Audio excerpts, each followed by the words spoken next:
And at number 10, Riddler. Believe it or not, Batman has actually admitted that the Riddler is more intelligent than he is. Obviously, he is incredibly insane, but the Riddler has even realized this himself, which only expanded his intelligence. In terms of street-level villains, few can stand up to the intelligence of Riddler. Just like Batman himself, Riddler always has backup plans for his backup plans. He plays for most outcomes, but he usually sets traps and plans that are so well thought out that he doesn't always need his backup plans. And then, obviously, there's all the wordplay that he includes in his riddles that has even the most astute of readers rubbing their chins just trying to figure it out, you know? Number 9, Vandal Savage. When you think of intelligence, you don't often think of cavemen, but there is one caveman who can proudly make this list. Vandal Savage was alive 50,000 years ago as chief of a tribe of other cavemen, but when he came into contact with a strange meteorite, it exploded and bathed him in this strange alien radiation that gave him immunity to aging, disease, and fatigue, meaning he's effectively immortal. The meteorite also increased his intelligence to superhuman levels, which combined with 50,000 years of learning, experiencing, and living alongside every single technological innovation in the history of man, Vandal Savage possesses skills in almost all areas, even basically becoming immune to pain. But he specifically focuses on the tactical skills that would help him become a world conqueror. He never became. Number 8, Eobard Thawne. Eobard Thawne was a brilliant scientist born in the 25th century and genetically altered to already be smarter than most with an IQ of 167, which automatically gives him a technological understanding that exceeds almost everyone from the modern era. But he was able to create his own negative speed force that has the ability to shut off other speedsters' connection to the regular speed force. His negative speed force also gave him the ability to digest information at an incredibly fast rate, and that, coupled with his already high intelligence, makes him extremely capable with his mind, even being able to figure out insane ways of manipulating time to his advantage. Now, he isn't the greatest fighter, but with his speed and his mind, he doesn't need to be. Number 7, Dr. Sivana. Sivana is a scientific genius, mastering almost all of the scientific disciplines that exist on Earth, making him one of the leading minds on Earth. He is one of the cookie cutters that people think of when talking about mad scientists. He is also the arch enemy of Shazam and the Captain Marvel family, and because of this, and his genius, he has elevated himself beyond just being a scientific genius, studying the occult, and being able to teach himself how to harness magic, specifically after he joined forces with Mr. Mind and when he reawakened Black Adam, which is when his right eye became capable of seeing magical energies. Number 6, Professor Ivo. Professor Ivo is a genius, specifically specializing in cybernetics. He has built Amazo, Amazoid, Composite Superman, and Kid Amazo, and he was also the partner of T.O. Morrow in building Red Volcano. He also built the body of Tomorrow Woman, but he was also able to figure out how to give himself immortality even if the formula that granted him this ability was flawed and left him pretty rough looking. Number 5, Batman Who Laughs. Look, I'm sorry that this guy makes almost every single DC villain related list, but it's not my fault. DC took a version of Batman, a level 9 intelligence with an IQ of 192 and an unbelievable amount of skill, and turned him into a villain, and that almost automatically puts the Batman Who Laughs in the top tier of threats. But then they also Jokerized him, and it made the character capable of almost destroying the entire multiverse with the powers of Dr. Manhattan. Just like Lex Luthor, Bruce Wayne is just a normal guy, so to elevate himself to the level of a multiversal god who defeats almost any threat posed against him, the intelligence, cunning, and skill he would have to possess this is just beyond anything else we have ever seen. Just like Batman, the Batman Who Laughs is a planner who lets almost nothing get in his way. I wouldn't be surprised if he finds a way to return to the DC universe very soon. Number 4, Darkseid. The most intelligent of the new gods with the exception of Metron, Uxas is the genius ruler of Apocalypse who has developed advanced technologies, conquered countless worlds, gained the anti-life equation, and developed the Soulfire formula for defeating the Source. He is one of the ultimate enemies of the universe, and while that is largely due to the amount of sheer power he has, it's backed up by an incredible level of otherworldly intelligence and an insane amount of experience. He's a master tactician that is able to pretty much outthink almost all of the universe's superheroes, and his presence is always a massive cause for concern that always requires a group effort to overcome. from. Number 3. Ozymandias. The Watchmen comics, which are integrated with DC but always feel slightly separate, have this knack for being rather realistic in terms of comic books, which is why their version of the smartest man on Earth is actually quite terrifying. Ozymandias is wildly intelligent, but because of Watchmen's realism, he doesn't often make the same stupid, ego-fueled mistakes that other villains, like Lex Luthor, do. Also, more often than not, the heroes kind of find themselves a little conflicted when facing him. That's because he is genuinely trying to help everyone except for the millions or billions of people who would perish for his goals to become reality. Ozymandias is also possibly responsible for pulling strings throughout the multiverse in order to enact his own wills. I feel like since he's more involved with the Watchmen, he kinda gets overlooked, but he is almost always given the title of smartest man on Earth, and it's not for no reason. Number 2. Lex Luthor. Luthor achieved his place as Earth's greatest criminal in the mainstream DC universe thanks to his super intellect, eidetic memory, and gift for strategy. He's also one of the only villains who has repeatedly rallied together the other supervillains, which someone on the internet described as trying to herd a group of cats, and Lex was able to do it. There isn't a facet of science Luthor hasn't mastered to extend his goals or enhance his business empire, including space, time, and extra-dimensional travel, biochemistry, robotics, and synthetics. Luthor isn't just considered the most intelligent human, but one of the most brilliant beings in the multiverse. I find Lex and Oz to be fairly equal, but obviously Lex has many more examples that show off his vast intelligence, and that just puts him a cut above at number 2. But at number 1, it's Brainiac. There is no being in the universe that can stand up to the intellectual power of Brainiac, and with that name, it would just be silly if anyone could. Using his biological supercomputer of a brain, Brainiac rules over planets that he has conquered and manipulates events from the shadows. He even has other separate versions of himself that could each take up a point on this list. His brain is so powerful that he often doesn't have to engage in actual combat at all. His obsession with learning and studying everything has led him across the cosmos, destroying anything that gets in his way, leading him to possess the combined knowledge of many thousands of worlds that he has assimilated and contained. He is, on paper, the smartest DC villain out there. Unfortunately for him, in practice, he's outsmarted by some relatively simple things, like, for example, the fact that germs exist. But despite that, there's absolutely no doubt that this 12th level intellectual being lives up to the name of Brainiac as one of the smartest villains in DC Comics. Number 10. Dormammu. One of the most powerful magical villains in the Marvel Universe is definitely Dormammu, especially if you end up going to the Dark Dimension to face him. Here, Dormammu reigns supreme, and so his power is considered limitless. I don't know about you, but if Dormammu is ruling, I'm pretty much just going to stay out of the Dark Dimension, I think. I think that's a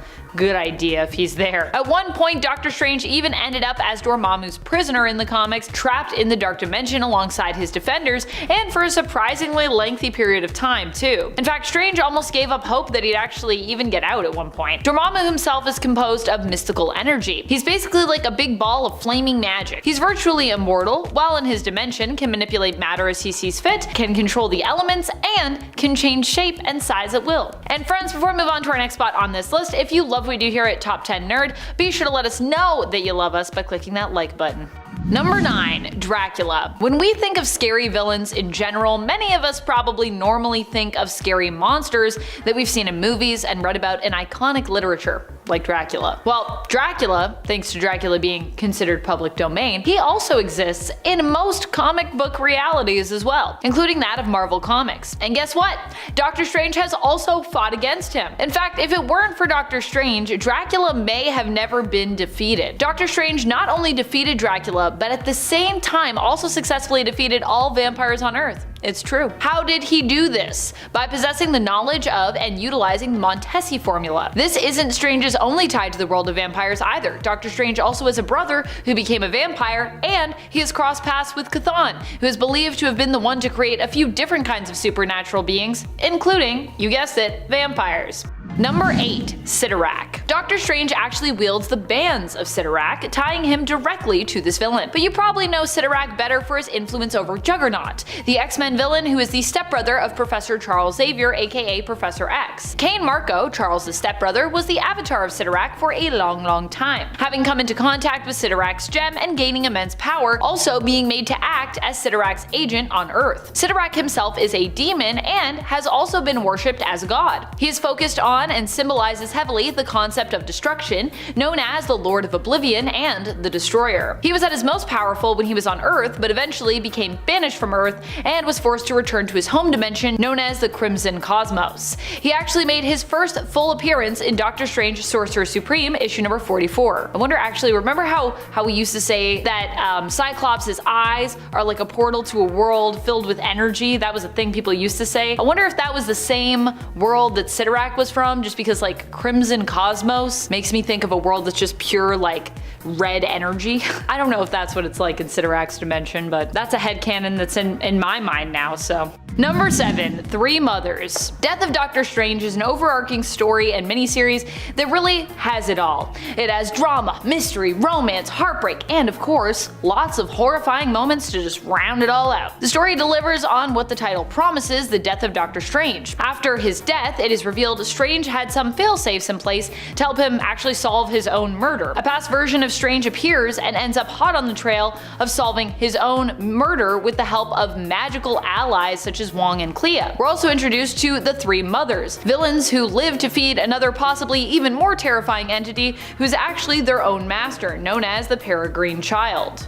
Number 6. Kathon. Doctor Strange is one of the few who is strong enough to actually fight against Kathon. For those who are not familiar, Kathon is often attached to Scarlet Witch in Marvel Comics and is a demonic elder god, one of the oldest entities in the Marvel Universe. He is the one who is often believed to have granted Scarlet Witch her chaos magic abilities and has been known from time to time to possess Wanda as such, using her as his host. Doctor Strange is an immensely powerful magic user and is actually one of the few who can resist Kathon's influence and avoid becoming Kathon's mindless puppet. Strange has fought against Kathon many times, including when Scarlet Witch was possessed by Kathon during Secret Empire, with Strange being the one to actually free Wanda from Kathon's influence. Number 5. Nightmare. Nightmare is one of Doctor Strange's first ever villains. In fact, the first ever Doctor Strange villain in terms of comic book appearances. Nightmare made his first appearance alongside Doctor Strange, who also made his debut appearance in issue 110 of Strange Tales, released back in April of 1963. What makes Nightmare a villain to be feared? He plagues his victims using nightmares, reveling and finding power in their fear. Nightmare has been known in the comics for palling around in the past with the equally, if not more terrifying, baddie, Shumagarath. Nightmare is also in essence immortal. As long as people dream, he will continue to exist. He is the ruler of the Nightmare Dimension, one of the splinter realms of the Dream Dimension, and is actually considered to be the most powerful of the Splinter Realms rulers. Number 4. Shumagarath. Shumagarath is one of the Great Old Ones, and many angled ones, basically a Marvel version of an Elder God. Like Doramu, he is also known to be one of the Lords of Chaos, although it's been kinda unclear throughout the comic lore as to whether there truly are multiple of those, or just one Lord of Chaos, who kinda like continues to be renamed throughout history. The many angled ones are known for being one of the oldest kinds of entities in the Marvel Universe. Shumagarath has returned to Earth many times and set up as a god there, being worshipped even on Earth before the sinking of Atlantis, where he demanded blood sacrifices. That's how you know he's evil and he's scary. Number 3. Umar. Umar is the sister of Doramu. She is known as a powerful sorceress and villain who sometimes works alongside her brother when she's not busy devising her own devious plots, which sometimes involve basically getting back at her brother for something. While many people think of Doramu as being the more terrifying of the two of these beings, Umar was actually also very active in helping to conquer the Dark Dimension. In fact, she may have even ended up the ruler of the Dark Dimension in Dormammu's place if she hadn't been exhausted due to dealing with the mindless ones. Umar is just as terrifying, if not at times I would say more so, than her brother. Number 2. Death. Death has to be one of the most frightening villains that Doctor Strange has fought against. Although sometimes Death isn't really a villain and is more like a neutral being. But I do also mean literally fought against, if you're wondering. I don't just mean like, oh, when Doctor Strange had to face Death. No, I mean literally fought When most people think death in regards to the Marvel Universe, they think of Mistress Death, the pretty woman that embodies the concept, whom Thanos is in love with, and whom in the comics he destroyed half of all life in the cosmos in an attempt to impress. However, death can take many different forms, and in Doctor Strange, Sorcerer Supreme issue number 55, Death is a creepy looking skeleton instead, who comes to claim Strange, threatening to take Strange back to its realm after claiming Strange's life. Here, Death torments Strange, trying to sort of basically get him to lose his willpower here and cave in, give up, as the issue's main antagonist by making him relive the loss of his family, with him re-experiencing the loss of his sister, his brother, and his parents. Yeah, if you didn't know, Strange has siblings, he's lost them, and he's lost a lot of people. Strange actually has a really tragic life. We should do a top 10 worst things that have happened to Doctor Strange if we haven't already. Number 1. Mephisto. Mephisto is often thought of as the devil of Marvel. He rules over his own hellish dimension and is known for making lots of contracts with heroes that usually result in them being very unhappy in the end, despite getting what they wanted, much like the devil in various tales and lore. He's not someone you want to make a bargain with, as typically there are conditions, which means that Mephisto often comes out on top in the end, even though, he gave you what you wanted. Mephisto is both demonic and magical in terms of his origin and classification in Marvel's various realms of categories for characters. And if he plays his cards right, he can even use his powers to warp the reality of the universe, which we've actually seen him successfully do a few different times. Unlike most other characters in Marvel Comics, Mephisto is one of the rare few who have actually had success with making his changes to reality permanent. Mephisto is also a formidable foe in one-on-one combat, being that he is also super strong, durable, fast, and virtually immortal. Trust me, you wouldn't want to dance with this devil in the pale moonlight. Number 10. Bi-Beast. Created by an extinct race of aliens called the Bird People, Bi-Beast is an android with 2 heads stacked on top of each other. In one head is the knowledge of warfare and tactics, while the other is filled with information on culture. I mean, it's a little weird that the Bird People didn't just put all of this information into one slightly larger head, but hey, I'm just some guy on YouTube. What do I know about alien android design? First appearing in Incredible Hulk number 169, Bi-Beast was left alone in the floating city of Aerie after the extinction of his alien masters. When the city's machines stopped working due to deterioration, Bi-Beast captured Bruce Banner to try and force him to repair them. Banner tricked Bi-Beast and instead used the alien technology to cure Harpy and return her to her true form of Betty Ross. This resulted in a fight between Bi-Beast and the Hulk, but this fight was abandoned when Bi-Beast realized that MODOK was attacking the city. Rather than let the floating city be captured, Bi-Beast activated the city's self-destruct protocols, seemingly dying in the process. Now, Bi-Beast has reappeared a few times in the years since, trying to destroy the world and kill the Hulk, but honestly, other than his strange appearance, there's not much scary about him. But hey, someone's gotta be at the bottom of the list. Number 9. Cyclops. Cyclops is a one-eyed member of an ancient insectoid race who worship the dark gods. Cyclops was chosen to be an agent of these dark gods who gave him the task of finding them a power source that could summon them. If he succeeded,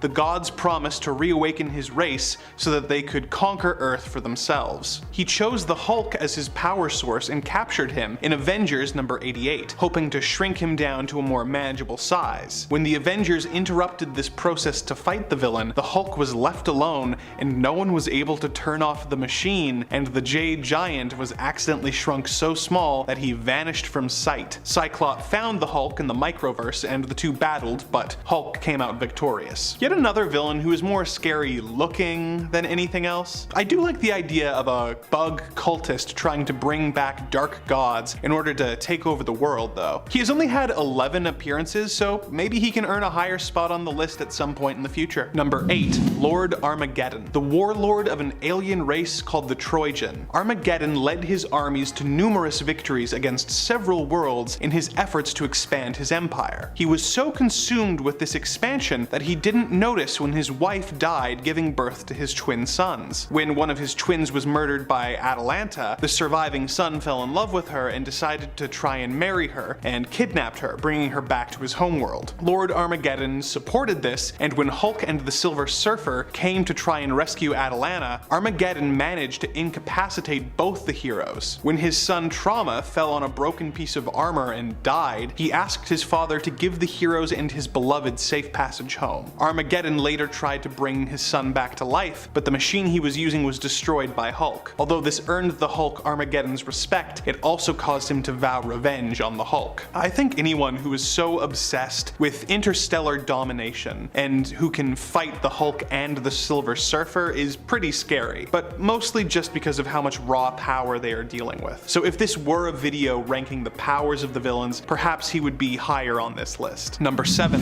Harpy. After longtime Hulk love interest Betty Ross's husband was seemingly killed in a rescue mission gone wrong, she suffered a nervous breakdown. MODOK learned of this and pumped her full of gamma radiation, hoping to create a creature that could go toe-to-toe with the Hulk. The gamma rays gave Betty wings, talons, and the ability to shoot dangerous rays from her hands, and she became the insane creature known as Harpy. As stated before, Bruce Banner was able to use Beast's tech to save her, and Betty would go on to marry Bruce, die, and then come back to life as the Red She-Hulk, before further mutating into the Red Harpy, who is more of an ally to the Hulk than an enemy. Harpy has a scary look, no doubt, but what I find scary about her is more so the idea of the person Hulk loves more than anything becoming a monster that wants him dead. Having to then fight her and deal with the fact that even if he wins the fight, he's just hurt Betty. It adds a certain level of dread and nuance that you don't get with a lot of the other villains. Number 6. Absorbing Man. After the death of his mother,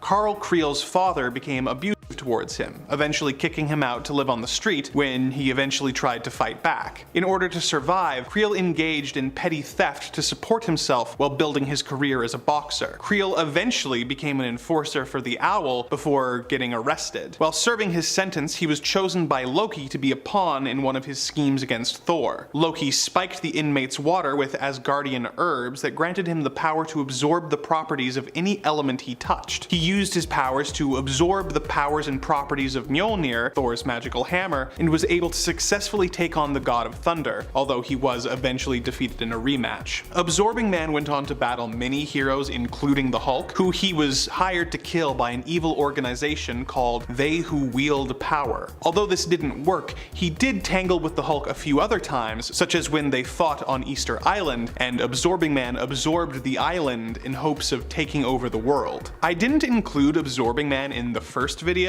because he has fought so many Marvel heroes that it's hard to call him a Hulk villain. However, he is a major player in the Immortal Hulk series, so let's go with it. In this series, he was given an injection of Hulk Plug, which turned him red and let him absorb gamma radiation. He fought the Hulk and inadvertently absorbed the demonic being known as the One Below All. This gave Creel a very painful looking and significantly more terrifying appearance, and caused him, Hulk, and all the members of Gamma Flight to be transported to the Demon's Realm. Creel helped stop the One Below All and was offered a spot on Gamma Flight by Puck, where he currently works as a hero rather than a villain. Number 5. Glob. When a prisoner named Joe Timms learned that the love of his life was dying, Joe decided to escape prison in order to see her one last time. Unfortunately for him, he drowned in the swamp near the prison before he could make it back to her. Years later, the Hulk was disposing of a barrel of radioactive waste, and in a move that I'm sure the EPA would be horrified by, threw it into the swamp. The waste revived Timms and transformed his body into the deformed gloopy mess you see before you. Because she seemingly just can't catch a break, Betty Ross was mistaken by the Glob for his lost love. This caused Glob to kidnap her and for the Hulk to go after him. As a creature of goop, the Hulk was unable to damage him with his fists, and if he hadn't been destroyed by the same radioactive waters that spawned him, Hulk may have been out of luck. Glob was later reformed by the leader and has tangled with the Hulk a few times in the years since. Speaking of which, number 4, the leader. Samuel Stearns was a man of below average intelligence who was working at a chemical plant when one of the canisters of waste he was moving broke open and doused him in the toxic waste. On the plus side, rather than giving him cancer, it gave him super intelligence. On the flip side, it also caused his head to grow to a massive size and for his skin to turn green. Stearns decided to dedicate himself to taking over the world and started started calling himself the Leader. Now, there is no doubt that the Leader is one of Hulk's greatest foes, if not the greatest of them. I mean, it's either him or Abomination. A lot of you were shocked at him being left off of part 1 of this list, and honestly, my reasoning was that the Leader isn't especially scary compared to the other villains he recruits for his schemes against the Hulk. However, considering the amount of horrifying plots he is responsible for, combined with how disturbing the character was in his run in Immortal Hulk when he grew to giant size and attacked the Hulk with tendrils, I'm happy to include him here. While we're on the subject, I'm currently working on a video about the Immortal Hulk for our Attempting to Explain series, so keep an eye out for that in the coming weeks. Number 3, Madman. Coming in at the number 3 slot, we actually have the Leader's brother, Philip Stearns. Phil was a student at Caltech at the same time as Bruce Banner. Although brilliant in his own right, he was jealous of Bruce's superior intellect and developed an obsession with his classmate. When Bruce became the Hulk, this infatuation became dangerous, as Phil started experimenting on himself with gamma radiation in order to try and be more like his favorite hero. Not only did this result in Stearns becoming a super strong, deformed monster, but it caused what was left of his sanity to snap, and him to develop multiple personality disorder. Although he initially tried to kill the Hulk, he later changed his mind, deciding to remain a villain, but to not kill Hulk, as life would be too boring without him to annoy. Now, the idea of a Hulk who has developed DID and is obsessed with Bruce Banner and the Hulk is pretty disturbing, and is frightening enough that the Leader actually once teamed up with the Hulk to defeat him, confessing to Hulk that he is scared of Madman. Although years later, Leader would eventually kill his brother in Thunderbolts Volume 2, Issue 6. Number 2, Zenu. This fluffy beast is an alien with the power to hypnotize people on a mass scale who crash landed on Earth. He planned on using his hypnotic powers to make the people of Earth build him a new ship in order to return to his home planet, despite the fact that the force of the rocket would tear the Earth apart. Although this plan failed, Zenu did eventually make his way back to his home planet, where he discovered that everyone had died of disease. He returned to Earth, where he was engaged in many schemes to use his hypnotism to take over the planet. He has fought a lot of heroes such as Namor, Iron Man, and Deadpool, but he seems to hate the Hulk the most. In one of his more creative schemes, he tricked the Hulk into defeating a monster, causing a wave of parasites to be unleashed on nearby civilians. Zenu then showed up and stopped the parasites and implanted false memories in all the witnesses' minds of him being a hero. He continued to use these powers to turn public opinion against the Hulk before Hulk eventually defeated him. When killed, Zenu can reform his body by taking over someone else's body and gradually transforming it into his. As if that wasn't bad enough, he has developed a taste for humans and regularly consumes them in brutal and terrifying ways. Number 1, the One Below All. So the One Above All is the ruler of the multiverse and the creator of all life in it. Although he is the source of love and good, he also has an evil form known as the One Below All, who is the personification of hatred and destruction. The ruler of the lowest point of reality, the below place, it is able to manifest itself on Earth through the mutagenic form of gamma radiation. This means that when Bruce Banner was caught in the gamma bomb, he was infused with this dark entity's power. The One Below All wants to become the only remaining thing in the multiverse and destroy everything else. As he is incapable of having his own personality without a host, it waited until Hulk's father, Brian Banner, died to merge with him and take on his personality, which, if you know the character or watched part 1 of this video, you know is a really bad thing. The Leader eventually managed to absorb Brian's soul in hopes of learning more about the One Below All, but was possessed by the One Below All. It's hard to say which actions to count as the One Below Alls and which to count as Brian Banner or the Leader's, but his influence is undeniably horrible and worthy of the top spot on this list. In at 10, Catman. I mostly put this on the list because I wanted to joke about Fairly Odd Parents. Thomas Blake, once a wealthy socialite in Gotham City, became a skilled hunter of jungle cats, but squandered his fortune in pursuit of his obsession. Left with nothing, he turned to a life of crime. Considering becoming a vigilante like Batman, he chose a different path later on and became the costumed villain known as Catman. His criminal spree involved stealing cat-themed items and valuables, mirroring his affinity for the creatures he once hunted, and as Catman, he encountered Batman and Robin on multiple occasions, and they eventually figured out his identity, thanks to the intervention of Batwoman. In a desperate attempt to escape capture, Catman deployed a giant cat robot, but the dynamic duo stopped the plans and destroyed the machine. In a final confrontation, Catman was washed away by a river and presumed dead, his criminal career coming to an end. But, I mean, still, Adam West as Catman on Fairly Odd Parents definitely makes him street level. If a kids show can joke about it, then yeah, you're sad.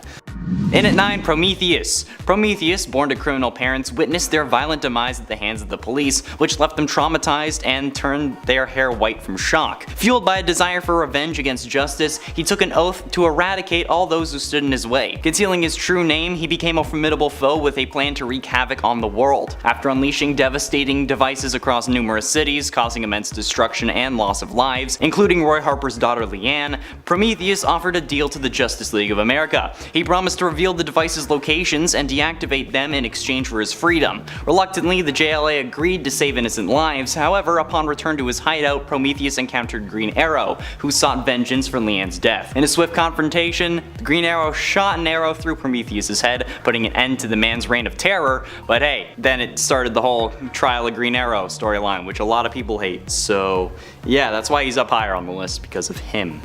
In at 8, Court of Owls. They're a violent cabal who uses architecture and murder to wield political influence throughout the city. Their legend is only told through whispers and a nursery rhyme that bears their name. To carry out their interests, they employ a breed of highly trained assassins known as Talons, and the leaders of the organization appear to be humans wearing owl masks on their faces, because where else would you wear a mask? The rest of the court, on the other hand, are mutated and appear to be actually like human-owl hybrids. Their owl-like distorted faces, long claws, and their eating style seem to prove this, unless they're just very into roleplay, or maybe they're just owl bears, and D&D has been real in the DC universe for ages. The Court of Owls takes notice when billionaire philanthropist Bruce Wayne announces plans to rebuild and reshape Gotham City for the future, but is sentenced to death by the group and their assassin, the Talon. They attempt to kill him during a meeting with politician Lincoln March, but they don't, because, you know, he's Batman. They struggle to the top of Wayne Tower, and the Talon survives a fall from the top of it somehow, but Batman begins to investigate and uncovers their whole society and a secret headquarters and how they were established by the Alan Wayne Trust, and it's a whole thing that is just meant to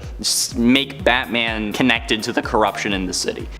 And at 7, Bronze Tiger. Bronze Tiger, also known as Ben Turner, is a master martial artist renowned worldwide for his combat skills. His journey began with Richard Dragon under the guise of O-Sensei, but he later fell victim to the League of Assassins' brainwashing, transforming him into one of its deadliest killers. Despite their programming, Ben eventually broke free from their control, choosing to embrace heroism instead. His childhood in an upper middle class black neighborhood took a dark turn when at age 10 he killed a burglar that was assaulting his parents. Struggling with anger and homicidal urges as all 10-year-olds do, he turns to martial arts, seeking discipline and control, but again, his anger persisted, leading him to, become a criminal. Recognizing the dangerous path that he was on, Ben embarked on a journey around the world seeking guidance, and he ends up becoming a hero, but he was a villain, and that's why I'm putting him on this list. Plus, Ben Turner in Arrow is pretty freaking dope, so yeah. And at 6, Huntress. Helena Bertinelli, also known as the Huntress, was once a rogue and vengeful vigilante seeking to destroy her father's criminal empire after he had her fiancé, Michael Stanton, killed. Her paths crossed with Oliver Queen, who intervened to save her from her father's deadly scheme, but realizing that Oliver's different approach to justice didn't really work for her, she left Starling. Later on, Helena returned with a vendetta against her father, who sought protection by cooperating with the authorities, but Oliver tried to stop her again, but she escaped. Because he wouldn't kill her, because he had boinked her. This is all from the TV show, by the way. A year later, she resurfaced when Team Arrow confronted her father again, leading to his ultimate demise, but she wasn't the one to do it, so she was upset about that, because, if you want your father to die and you aren't the one who does it, apparently that's a bad thing. In the ensuing chaos, she gets arrested and sent to prison, finally. In the comics, she's like a vigilante hero, but in the show, she was definitely a villain, so that's why I'm putting her on the list, alright? That's why it's the Arrow version. Halfway through, in at number 5, Condiment King, the best character in all of Batman the Animated Series. The Condiment King, created by Bruce Timm and Paul Dini for Batman the Animated Series, is a villain who uses various condiments as his weapons, sometimes capable of causing anaphylactic shock. Yeah, that's right. He's generally used as comic relief within the series. He would make many condiment-based puns. For example, the big bad bat guy, I knew you'd catch up to me sooner or later, how I relished this meeting. You, the dynamic Dark Knight, versus me, the conceptual bisexual Condiment King. Come on, Batman, let me see if you can cut the mustard. And we all know that I love bad jokes. The Condiment King is seemingly killed after being betrayed and bludgeoned by the Human Flame with his own ketchup and mustard guns at that in the miniseries finale Crisis Aftermath Run, which already shows how he can actually be deadly. But that's not taking into account any potential allergic reactions that he can trigger, like I said, anaphylactic shock, or blindness, okay? I mean, ketchup and mustard are very acidic and can cause some serious damage if left unchecked. Plus, like, what would you do if you had fries and he gives you mustard, okay? The only appropriate punishment for that is death. And at 4, Mr. Freeze. I put this on the list because I really wanted to make Freeze jokes, but yeah, it seemed a little cold. Mr. Freeze made his debut as Mr. Zero in Batman number 121 from 1959, and he was a gimmick character, but was later renamed and popularized as Mr. Freeze during the 1960s television series. However, it was Batman the Animated Series that truly revitalized the character and gave him a compelling origin. In the episode Heart of Ice, writer Paul Dini introduced Mr. Freeze's terminally ill wife Nora, cryogenically frozen to preserve her life. The tragic backstory explained his fixation on ice and turned his crime into crime to fund research for her cure. The complex and sympathetic portrayal resonated with fans, becoming the standard for the character in various media, including the comics. The episode's success was groundbreaking for a Saturday morning cartoon, shaping the tone of the entire series. The origin story became canon in the comics and remained the official backstory for Mr. Freeze in most Batman adaptations, and in the 1997 film Batman and Robin, Arnold Schwarzenegger portrayed him, incorporating elements of his origin, with Dr. Victor Freeze, a brilliant cryonologist, struggling to save his beloved wife. But yeah, we gotta love the puns. What killed the dinosaurs? A meteor! Instead of the Ice Age. If you get it, you get it. No one here's laughing, so I know that was a great joke.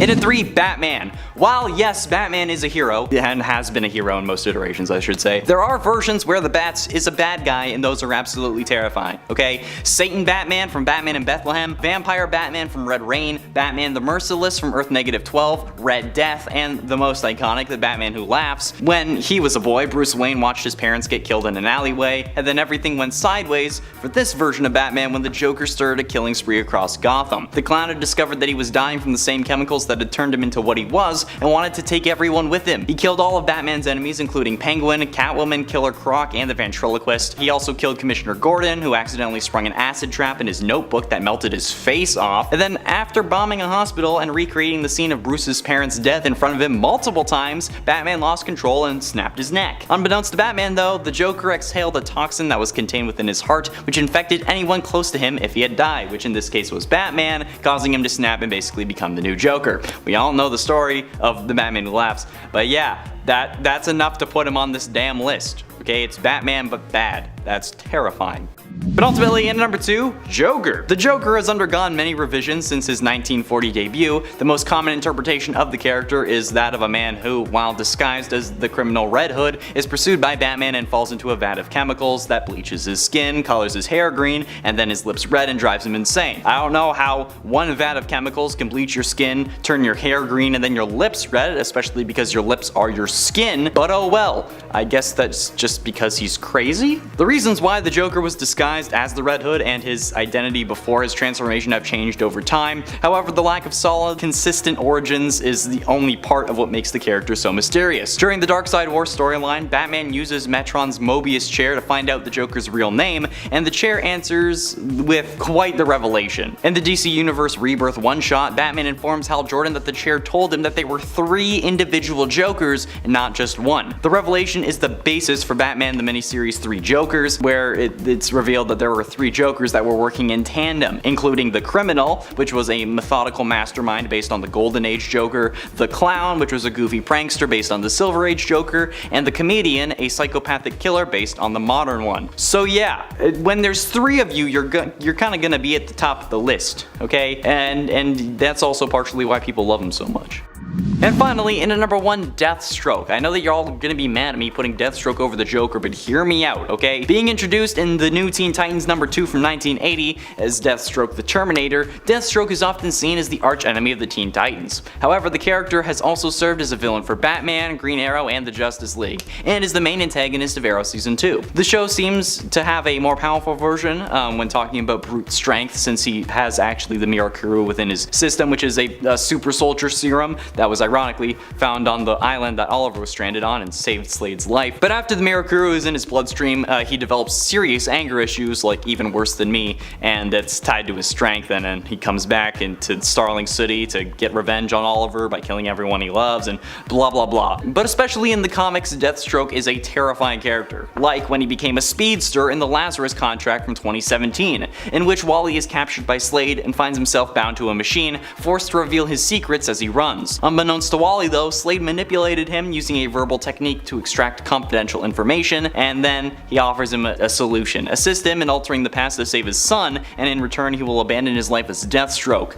But he doesn't, and then Deathstroke basically takes the Speed Force, which is nuts. Number 10.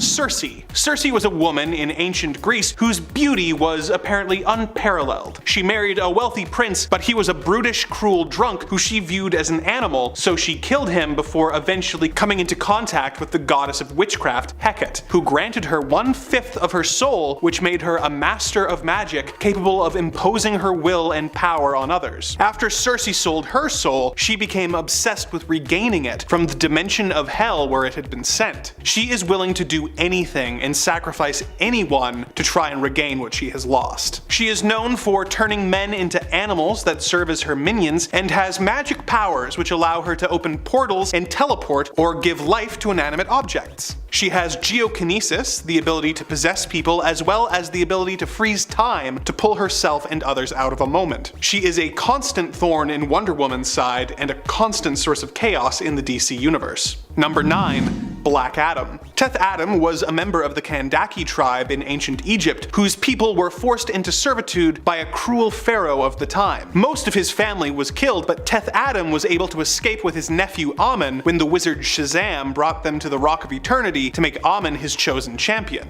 Amun learned that he could share his powers with Adam, and the two returned to free their people. Amun wanted to find a peaceful solution, but Adam felt that peace was not an option and wanted revenge, so he killed his nephew in order to gain his power for his own. In the present day of the DC universe, he is the ruler of Kandak, and sometimes a member of super teams like the Justice Society. He flip-flops between being an anti-hero and a straight-up villain, but the fact that he once started World War III and murdered millions of innocent civilians makes me more than comfortable putting him on a villain's list. His enchantment from the wizard Shazam has granted him the strength of Shu, the speed of Horus, the strength of Amun, the wisdom of Zehudi, the power of Aten, and the courage of Mehen. This gives him super strength, speed, flight, and lightning casting abilities, which makes him capable of taking out most of the heroes of the DC universe with ease. The only people who seem to be able to consistently stop him are Shazam, who has pretty much the same powers, and of course, Superman. Number 8. The Reverse Flash. There is some variation on the origins of the Reverse Flash depending on the continuity you are looking at, but usually he is a man from the 25th century called Eobard Thawne, who develops a fascination with the Flash. He works for years on studying the Speed Force until he eventually manages to replicate the accident that gave Barry Allen his superpowers and tries to become a hero himself. Because his time period doesn't have much need for heroes, he causes incidents that he can then solve himself. He eventually became friends with the Flash, but once Flash became aware of his true nature, he turned Thawne away and he became the Reverse Flash. Reverse Flash wants to gain his friend's respect and become an integral part of his history, so he traveled through time to mess with Barry's life, doing rather minor things like tripping him on the stairs when he was a kid and going to such extremes as killing his mother in front of him as a child. Reverse Flash's ability to manipulate the timeline makes him almost unstoppable, as if someone gets in his way, he simply travels through time and erases them from existence, as he did to his own brother, Roburn. Due to him being so weaved throughout history, Barry can't even stop him without risking creating an alternate timeline, as when he prevented Reverse Flash from killing Nora Allen and accidentally created the dystopian Flashpoint timeline. Even when Barry does manage to kill Thawne, because he is so connected to the negative Speed Force, he is always brought back before long. Number 7. Doomsday. In the ancient Kryptonian days, a scientist wanted to create the ultimate life form. He accomplished this by sending a baby onto the planet's surface and waiting for either the elements or the creatures of the planet to, let's say,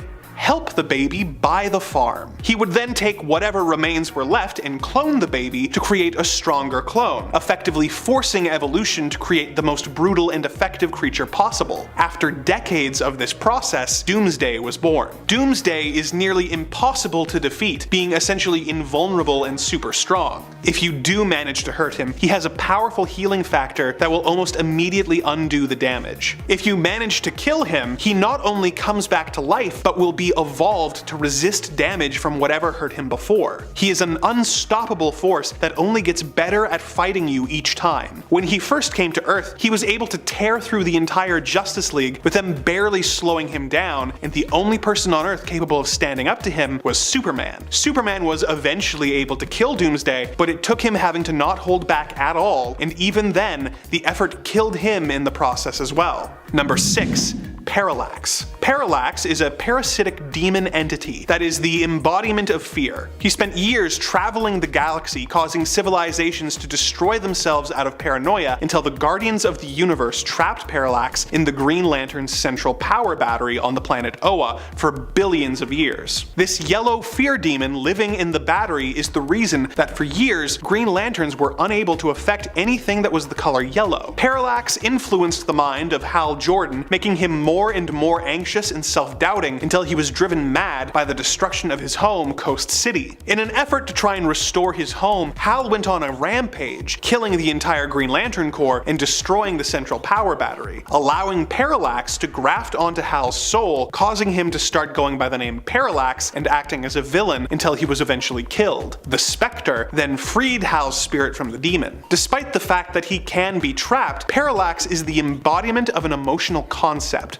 fear, and is therefore unable to be killed. Beyond that, he is also able to manipulate reality, being able to create and destroy new planets at will. Number 5. Trigon. Trigon was a regular evil ruler of a planet until one day a group of aliens known as the Divine showed up, hoping to use something called the Great Heart of Darkness to eat his soul and cleanse the planet of evil. This backfired as Trigon absorbed the heart and gained the power of 100 galaxies worth of collected evils. It was at this point that the Divine revealed that they were not a boy band as their name suggested, but were in fact his parents. This family reunion was cut short when Trigon skinned them and wore them like coats. He would go on to have many sons whose mothers he would kill, and one daughter, Raven. Raven would not end up going into the family business, but would instead end up joining the Teen Titans and becoming Trigon's greatest enemy. He has mind control powers, shape-shifting, dimensional travel, the ability to manipulate matter, and telepathy and telekinesis, just to name a few of his powers. He is immortal, having apparently been around since the dawn of time, and nearly invulnerable, having shrugged off blows from Wonder Girl and Superboy, with Superboy even saying that punching Trigon felt like trying to destroy a mountain with a teaspoon. Number 4.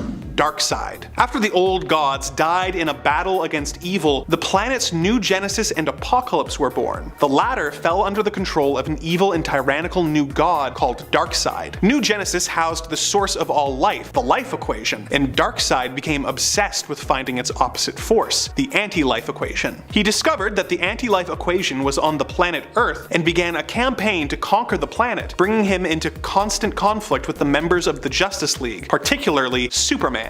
He is all but immortal, invulnerable, and super strong. As if that wasn't bad enough, he is also an incredible tactician with a keen scientific mind who has telepathic powers and the ability to shoot omega beams from his eyes, which he can use to either destroy or teleport his victims, such as when he sent Batman back to caveman times at the end of Final Crisis, essentially turning the Dark Knight into a temporal bomb. Even Superman has trouble going toe-to-toe with this god, whose only weakness is a substance called radium. Number 3. Mr. Mixus Spit. Mr. Mixus Spit is a fifth-dimensional being who has developed an obsession with Superman and likes to spend his time harassing the Man of Steel and putting him through various ordeals for his own amusement. He can fly, teleport, and create essentially anything he likes with just a thought. He is also a character with cosmic awareness, sometimes speaking directly to the reader as though he is aware of his place in a comic book. He is a relatively benign nuisance most of the time, merely wanting to put Superman through the ringer with his various cosmic pranks comics, but he is capable of extreme villainy when he wants to be, such as in Alan Moore's Whatever Happened to the Man of Tomorrow, where he grows bored and decides to become truly evil, manipulating events to kill several of Superman's friends and ruining his life in the process. Mixie is so powerful that even he thinks it's unfair. So, to be a good sport, he gave himself a weakness that makes it so that the only way to stop him is to trick Mr. Mixus Spit into saying his name backwards, which is of course Kiltip Zixum. When you consider that this is a self-imposed weakness, and in theory if he wanted to remove this rule he could at any time, it makes you realize just how unstoppable he really is. Number 2. The AntiMonitor. When a scientist on the planet Oa developed a screen to witness the creation of the universe, this caused a massive explosion which split reality and formed the multiverse. The Oans began a civil war, and several of them left for the Quard dimension, seeking the means to become all-powerful. Quard was in the antimatter dimension, and one day an excess energy on Quard's moon formed into a being known as the AntiMonitor, who fed off of the evil energy of the antimatter universe and took over his universe. He wanted to then destroy all the positive matter universes in order to become as powerful as possible, causing the Crisis on Infinite Earths, where he went to war with the various superheroes of the multiverse, which resulted in the multiverse being streamlined into one universe. Barely any of those sound like real words. He has destroyed and absorbed over 1,000 universes and is capable of being able to alter reality and increase the power levels of the villains who serve him. He is essentially immortal, being able to fight the strongest heroes from hundreds of universes at once without taking any apparent damage. It was only through the actions of the Spectre, who had been empowered by all of the various DC Universe's most powerful sorcerers, that the heroes were able to defeat him at the dawn of time. He was eventually killed by Superman 2, but was restored to life when the multiverse was recreated. Number 1. Necron. Necron's origins are shrouded in mystery, with rumors that he existed before life or was created by darkness itself to serve as its protector. Other stories say that he was imprisoned into the land of the unliving by the Guardians of the Universe near the beginning of time. For most of eternity he was unaware of life, but once he discovered its existence, he became obsessed with becoming its master. He fought against the Green Lantern several times with his army of the undead until he formed his own Lantern Corps by trapping the AntiMonitor in his own central power battery. The Black Lanterns are comprised of dead superheroes as well as the entire population of the destroyed Coast City, who he has resurrected and forced to fight on his behalf. Even when his physical form is defeated, as he was never technically alive, he is simply sent back to the land of the unliving to begin plotting a new scheme to destroy life itself. Number 10. Speed Freak. Speed Freak is a criminal and an addict who killed an inventor and stole his battlesuit in order to become a superpowered addict criminal. His intimidating battlesuit helps him to fly as well as create holographic images and features adamantium cutting blades as well as projectile barbs, which have helped him to go toe-to-toe with the Hulk, even managing to slice open the Hulk's stomach at one point. What makes Speed Freak scary is his lack of humanity, working as a killer for hire in order to feed his addiction. He also shows no care for potential collateral damage, once attacking an AIDS benefit concert in order to try and take out one of his targets. Speed Freak was one of the villains killed in the Stamford incident, a fight between a group of villains and the New Warriors, which resulted in huge amounts of collateral damage and directly led to the Superhero Registration Act and the resulting Civil War. Certainly not the scariest villain on this list, but one I wouldn't want to run into in a dark alley nonetheless. Number 9. The Dogs of War. Developed by the United States military for hunting down the Jade Giant, the Dogs of War were 4 ordinary dogs that were fed gamma-infused meat that transformed them into gamma mutates. They were used to track the Hulk's scent and were trained to attack him when they found him, but being rage-fueled Hulk dogs, they attacked both the Hulk and their military handlers. Now, being attacked by a dog is a horrifying experience under the best of circumstances, but dealing with giant canines with super strength and anger issues is even worse. These paralyzing pooches had only one appearance in Incredible Hulk Volume 2 Issue 14, but they made an impact, being adapted on screen in the criminally underrated Hulk film a couple years later. Number 8. Zax. The first of a few energy drainers on this list, Zax was formed when a group of villains tried to plant a bomb at a nuclear energy plant. Rather than causing an explosion, this caused the energy in the plant's pylon to gain sentience, incinerating the villains and absorbing their intelligence. Zax then went on a rampage, destroying everything and everyone in its path, in order to gain as much intelligence as possible. In his first appearance, Zax destroyed several city blocks in the course of a few minutes, killing untold numbers of people and growing 40 feet tall before being confronted by the Hulk. As if that wasn't scary enough, it has also been revealed that incinerating people and stealing their psionic energy is a physically pleasurable experience for the monster. So Zax isn't just killing to gain strength and power, he's also doing it because it feels good. Number 7, Piecemeal. Piecemeal was once a normal man until he was captured and killed by the Red Skull, who wanted to use his body for an evil experiment. The Red Skull's scientists replaced several of his limbs and extremities, turning him into a terrifying beast. Piecemeal eventually escaped from the Red Skull's island and made his way to the mainland with no memories of his previous life. Piecemeal is obviously a pretty scary looking dude, and his superhuman strength and ability to shoot energy blasts make him a formidable foe, but these are not the things that make him terrifying. As he has no memories of his life, Piecemeal wants to experience as much of the spectrum of human emotion as possible. He does this by triggering the emotions of people and then touching them to absorb their emotions and memories, not stopping until the victim is a worn-out husk. One of the ways he triggers people's emotions is by transforming his face to look like them, putting them into a state of shock. He wanted to absorb the Hulk's rage, but was instead impaled and thrown into Loch Ness. This was thought to be the end of the villainous monster, but when the Hulk searched the loch, he could find no body. Was Piecemeal eaten by the Loch Ness monster? Or is he still wandering the earth, draining victims? Number 6, the Quinonic Man. The Quinonic Man is an exosuit that was developed to be piloted by 5 men trained to act as one. Although originally developed for space exploration, it was instead used to battle the Hulk in Incredible Hulk number 213, even managing to beat the Hulk in that issue. While this isn't particularly scary, what puts the Quinonic Man on this list is its later appearance in Indestructible Hulk number 3. In this story, AIM is attempting to reactivate the Quinonic Man for their own nefarious purposes. In order to accomplish this, they reassemble the original 5 pilots. The only issue? 4 of them are dead. Thankfully for AIM, they are able to use electrochemical technology to ensure that the Quinonic Man still has psionic access to the dead pilot's skills and reflexes and can thus use the dead body's muscle memories to control the robot. In layman's terms, this means that the Hulk is being attacked by a robot full of corpses, which is equal parts scary and disturbing. The Quinonic Man puts up quite a struggle against the Hulk, but it meets its end when Hulk pushes it into a volcano. Number 5, Red Hulk. After the death of his daughter at the hands of the Abomination, longtime Hulk enemy Thunderbolt Ross fell into a deep depression that was only worsened by a perceived lack of purpose after the Hulk was shipped off-world in the Planet Hulk storyline. He was approached by MODOK and the Leader, who convinced him to join their evil super team, the Intelligentsia. During the events of World War Hulk, they managed to siphon energy off of the Hulk and transfer it into Ross, transforming him into the Red Hulk. Red Hulk has all of Ross's smarts as well as his legendary temper, but lacks Hulk's compassion, making him a dangerous and terrifying enemy. With the help of a life model decoy, Ross was able to hide his Red Hulk identity for some time, continuing to work for the government while still going on missions for the Intelligentsia. Number 4, Abomination. Emil Blonsky was a communist spy who was working undercover at the same military base as Bruce Banner, working to sabotage the Gamma experiments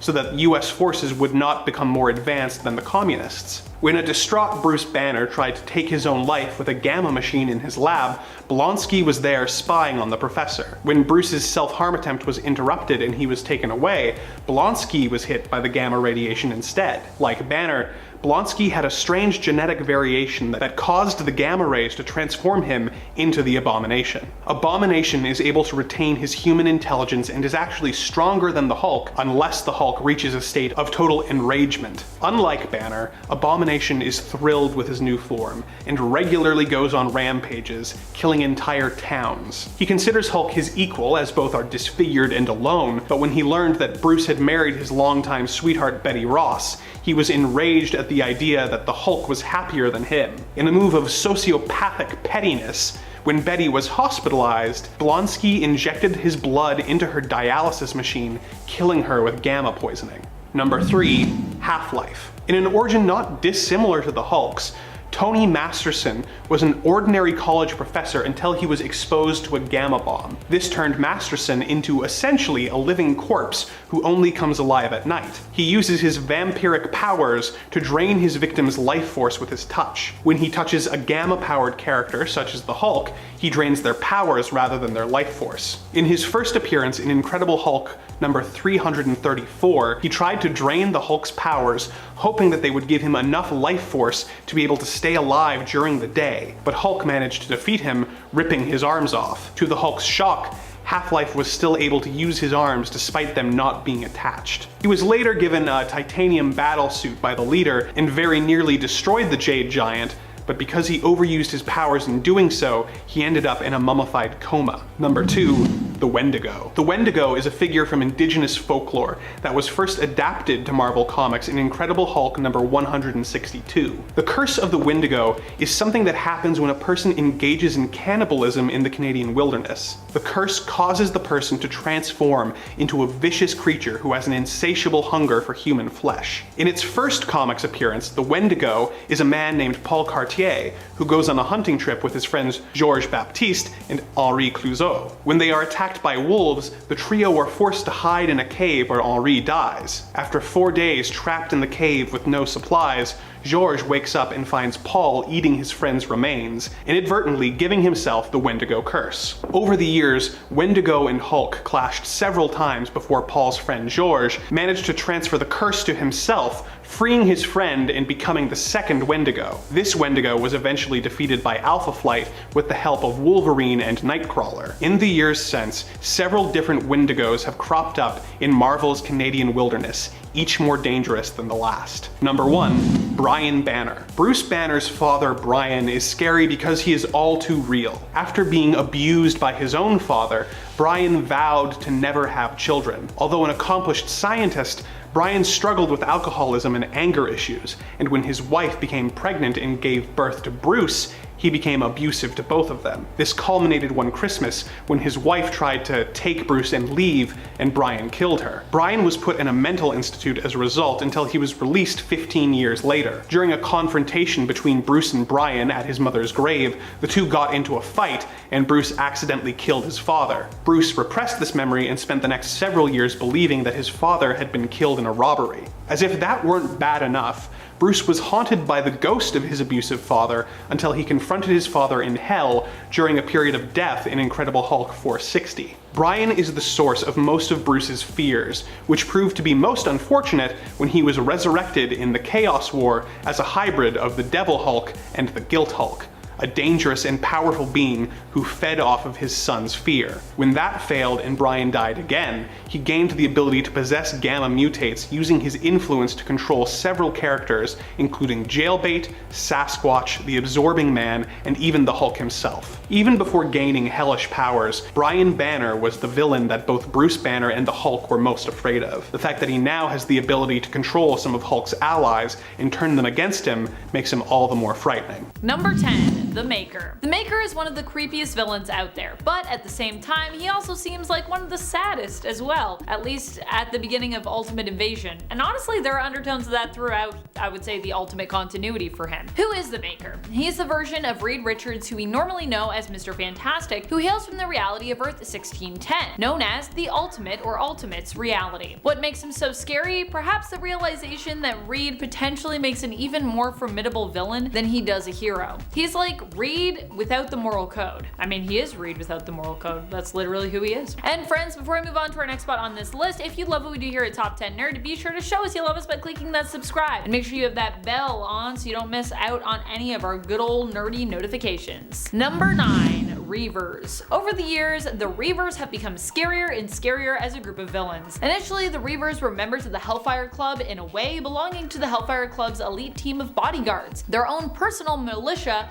known as the Hellfire Knight. After being taken by Mojo and repurposed, they were turned into cyborgs, who have become more and more horrific as the years have progressed in terms of their appearance. The Reavers would go on to become affiliated with Spiral, Lady Deathstroke, and of course, Donald Pierce. Initially, they just look like eccentric 80s and 90s villains, but in the modern age, they look more like mad science experiments gone wrong, with the weapons that they wield becoming integrated with their own bodies, a part of that. Before, they were some of my favorite comedic relief in terms of comic book villains, and now they're more like nightmare fuel. Number 8. Mistress Death. What is one of the greatest fears that most people have? Death, of course. The end of life and the journey into the unknown. I think we're the most afraid of death because we just don't really know what comes next. It is the end of something, which honestly already tends to scare us humans, just the idea of something ending, but it also represents a massive change for us, moving from the realm of the living to the non-living, and whatever comes after that, if anything does at all. Hence, Mistress Death has to be one of the most terrifying villains we have at Marvel Comics. Now,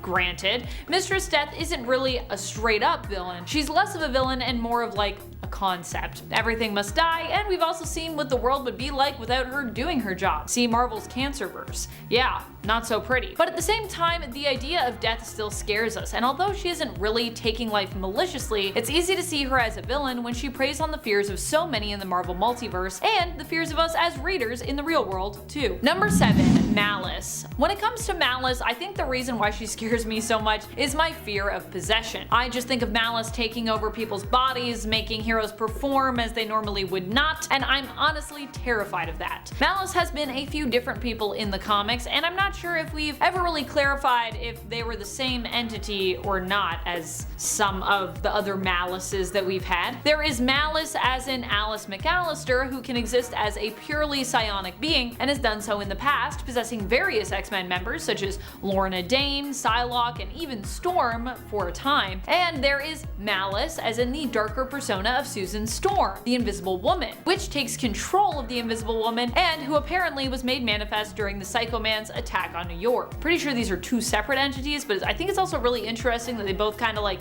possess people and they're also both named Malice, so I just decided to include them together because you never know. You never know. Those could be connected at some point. Number 6. Dormammu. When it comes to ghoulies that exist less in the physical world and more in other dimensions, Dormammu is one of the folks who really reigns supreme. Why is Dormammu one of the most horrifying villains Marvel has to offer? Probably because he's just so darn powerful. Also, we don't call him the Dread Dormammu, the Dread Lord Dormammu, for nothing. He rules the Dark Dimension, which he conquered, and he isn't afraid to mess you up in honestly really terrible ways. I feel like being killed by Dormammu or his forces would actually be a mercy, considering all the terrible ways I've seen him torment his foes, both in the comics and honestly, outside of them as well. Number 5. Cassandra Nova. Cassandra Nova just creeps me out, even just to look at her. Often the way she is drawn is what disturbs me the most, but at the same time, she is drawn in a way that makes sense when you consider just how terrifying she is from a power set standpoint and in regards to how twisted her mind is. I feel like we draw her like how she is on the inside. She's like really creepy on the outside, and it's representing what she got going inside, you know what I mean? Which is really creepy and really gross. Cassandra Nova doesn't often think twice when it comes to pulling off unspeakable acts of horror. She will turn you inside out if she feels she needs to, or simply just if she wants to. And honestly, she can do that. At least from a psionic standpoint, and maybe even from a physical standpoint too. There's a few things that have happened, not quite sure what happened with her, but I was creepy and I don't want it to happen to me, I'll tell you that much. Cassandra Nova is one of the most powerful telepaths and psionic characters we have in Marvel Comics, and she just so happens to be a villain, usually, who until recently didn't even possess a sense of empathy. So, this has led her to slaughter millions without even batting an eye. In fact, she's probably less likely to blink and more likely to stare intently while she does this, as she laughs maniacally afterward. Number 4. Galactus. Have you seen Galactus? I don't think I need to justify why he's so scary. So instead, I'm just gonna talk a bit about the time that he took on Dazzler as one of his heralds. This was also a pretty scary time for me as a reader, because during that whole issue, during that whole story, I was wondering if Dazzler would ever get to go back home to Earth to continue to pursue her career as a singer. Seriously, when Dazzler goes on these wacky adventures in the comics, I'm always left worrying about if she's missing singing gigs back home. Like, I'm like, is there a concert going on right now? Like, will she ever recover her career? No, but in all seriousness, Galactus is scary not just because he is gigantic, though honestly there is also that pretty terrifying, especially scary for those who have megalophobia, a fear of gigantic things. He's also scary because in many ways he is inevitable. Although I believe Galactus is still currently deceased in the comics, it has been implied and stated on multiple occasions in the past that his existence is necessary for the cosmos to be in balance and continue on forward, implying that even when he's gone, we have to deal with the fear of what might happen to the universe and even perhaps the multiverse in his absence, which is now. Number 3. Tarn the Uncaring. Just thinking about Tarn sends shivers down my spine. Tarn is or was one of the Iraqi mutants. He was kinda like the Araco version of Krakoa's Mr. Sinister, except that Tarn is an Omega level mutant who also has magic based powers as well. Tarn's powers are mainly psionic in nature, granting him the ability to read minds while also causing immense pain to his target. Not only is he telepathic, but he's also an immensely powerful telekinetic as well. Like Mr. Sinister, he is obsessed with evolution and genes and is capable of altering the genetic makeup of other mutants, even taking their powers away or simply malforming them to the point that they can no longer function. The Locust Vile are what Tarn calls his loyal servants, who see him basically as a god. These Iraqi mutants are Tarn's experiments. While most don't survive his experimentation process, the ones who do worship him as their god and join his Locust Vile. Tarn also has the ability to teleport too, so he could just like pop up beside you and then literally turn you into a pile of painful goo. Pretty scary stuff. Number 2. Null. Null is basically the biggest, baddest symbiote around. Yeah, you thought Venom was scary? You thought Carnage was scary? Well, I mean, you're right. Both of those symbiotic characters are pretty scary. But without Null, neither would even exist, so think about that. Null is the god of symbiotes and also wields a symbiotic army complete with symbiotic dragons as well. I mean, yeah. Number 1. The Many-Angled Ones, aka Marvel's version of the Elder Gods. Or at least one of their versions, I would say. What could be scarier in any reality, honestly? Yep, Marvel also has their own Elder Gods who have been known sometimes as the Many-Angled Ones. What do the Many-Angled Ones get up to? Well, when they invade the reality known as Earth 10011, they warp it into something horrifically twisted. After they have influenced and invaded this reality successfully, death is eliminated and life runs rampant and unchecked, with many prominent figures in this reality pledging themselves to the Many-Angled Ones. And if you think that eliminating death would be a good thing, just check out this universe. We'd come to know this reality as the Cancerverse. For a while, the Many-Angled Ones and the Cancerverse actually threatened the entire multiverse, attempting at first to invade Earth 616, which is our main comic book continuity. Fortunately, they did not succeed in their attempt, but if they had,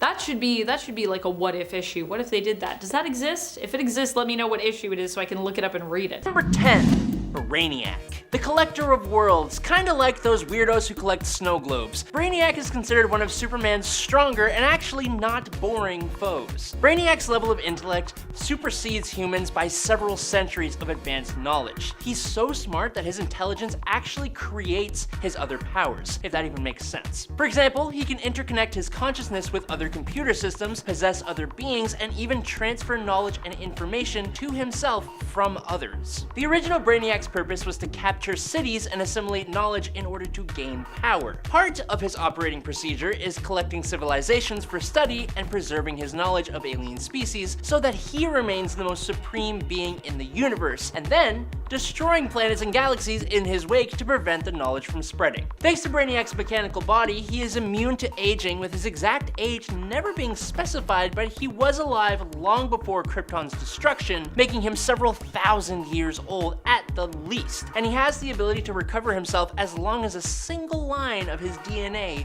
remains. Number 9. Granny Goodness. Granny Goodness is probably the complete opposite of anything we would describe as goodness. She was originally one of the lowlies, basically the peasant class on Apocalypse. From a younger age, she was taken by Darkseid and raised and trained to become head of the Shock Troops and of the Female Furies. She has the responsibility to bring young warriors from other worlds to fight each other to earn the right to be trained by her. But Granny Goodness also has multiple orphanages where she both trains and disciplines younger individuals looking for potential warriors for Darkseid. Being a resident of Apocalypse, Granny here does have quite a bit of power. She has superhuman strength, speed, durability, and senses, as well as invulnerability, an advanced immune system, and yes, that's right, immortality. But being immortal doesn't necessarily save you from looking old as hell, which is why we get Granny Goodness. Number 8. Vandal Savage. When you think of intelligence, you don't often think of cavemen, but there is one caveman who can proudly make this list. Vandal Savage was alive 50,000 years ago as chief of a tribe of other cavemen, but when he came into contact with a strange meteorite, it exploded and bathed him in this strange alien radiation that gave him immunity to aging, disease, and fatigue, meaning he is effectively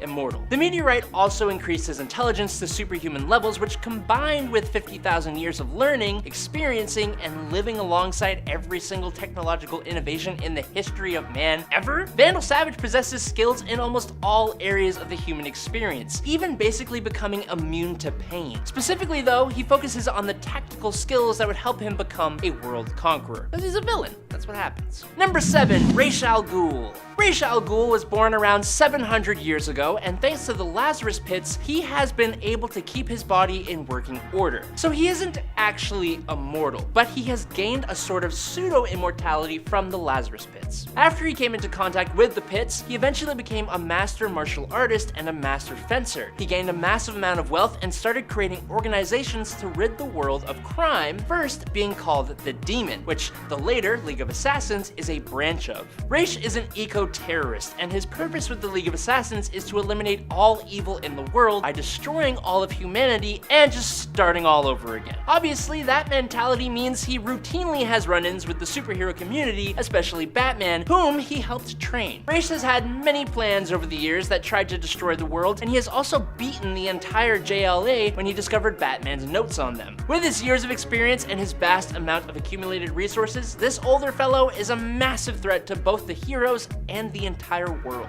Number 6, Doomsday. Doomsday is essentially just pure destruction. He was able to bring down the Justice League and take the life of Earth's premier hero, Superman, in his first ever appearance. Doomsday doesn't speak, he can't be reasoned with, and the only way to stop him is to beat him harder than he will beat you. That's because Doomsday was created on the planet Krypton as the ultimate life form, tested against that planet's harsh environment and eventually against the Kryptonians themselves. Doomsday's whole life cycle involves it losing its life and then coming back stronger than whatever took it out in the first place. Over decades, that involved literal thousands of deaths, and Doomsday essentially became a nearly undefeatable monster with no other thought process beyond destroying everything in front of him and moving on. All he does is punch things to pieces, and the only way to stop him is to try and punch him to pieces however you can and as quickly as you can before he does too much damage. And no matter what you do, he will come back even stronger. He's even fought his way out of hell itself. Number 5, Darkseid.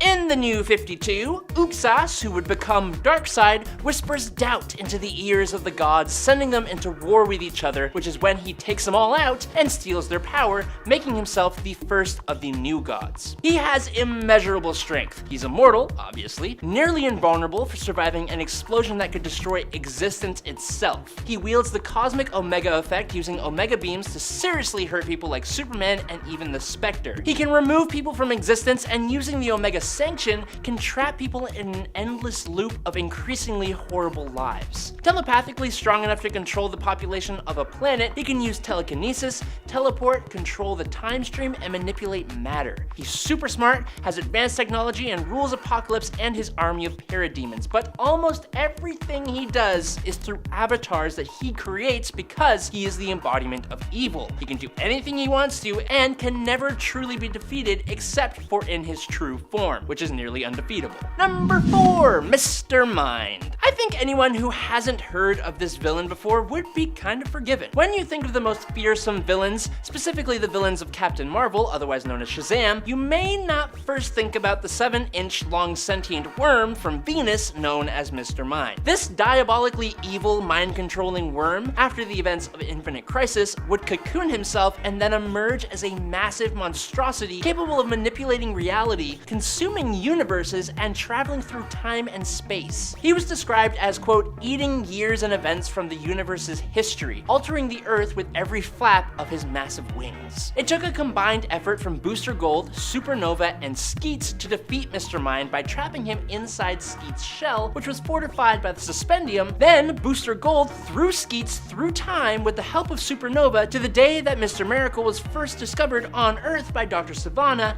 and then he is trapped in a time loop forever. So they didn't actually end him, they just trapped him in a time loop. This all-powerful, mind-controlling, 7-inch long worm. Number 3, the AntiMonitor. The AntiMonitor's story actually begins billions of years ago with the creation of the multiverse. When a scientist named Krona, a guardian of the universe on the Green Lantern world of Oa, tries to use a device that would allow him to witness creation itself, a massive explosion occurs which actually alters the creation of the universe, giving birth to the multiverse. Among the countless alternate realities created in this incident was the antimatter universe, the birthplace of the AntiMonitor. The AntiMonitor embodies evil and seeks to conquer all of existence, while his brother, the Monitor, embodies goodness and watches over life. But that was changed in the New 52 and then again in DC Rebirth. And I gotta tell you what this character can actually do. The AntiMonitor is a being of extraordinary power who feeds on the energies of destroyed universes. These energies further increase his power, allowing him to manipulate reality and even travel through time. He can also unleash his energy as bolts or shockwaves to attack his opponents. In addition, the AntiMonitor possesses incredible strength, stamina, and durability, and can even grow to be hundreds of meters tall. He also has an army of shadow demons from the antimatter universe at his command. However, the extent of the AntiMonitor's power is dependent on his energy levels, which can be drained in order to weaken him. Still,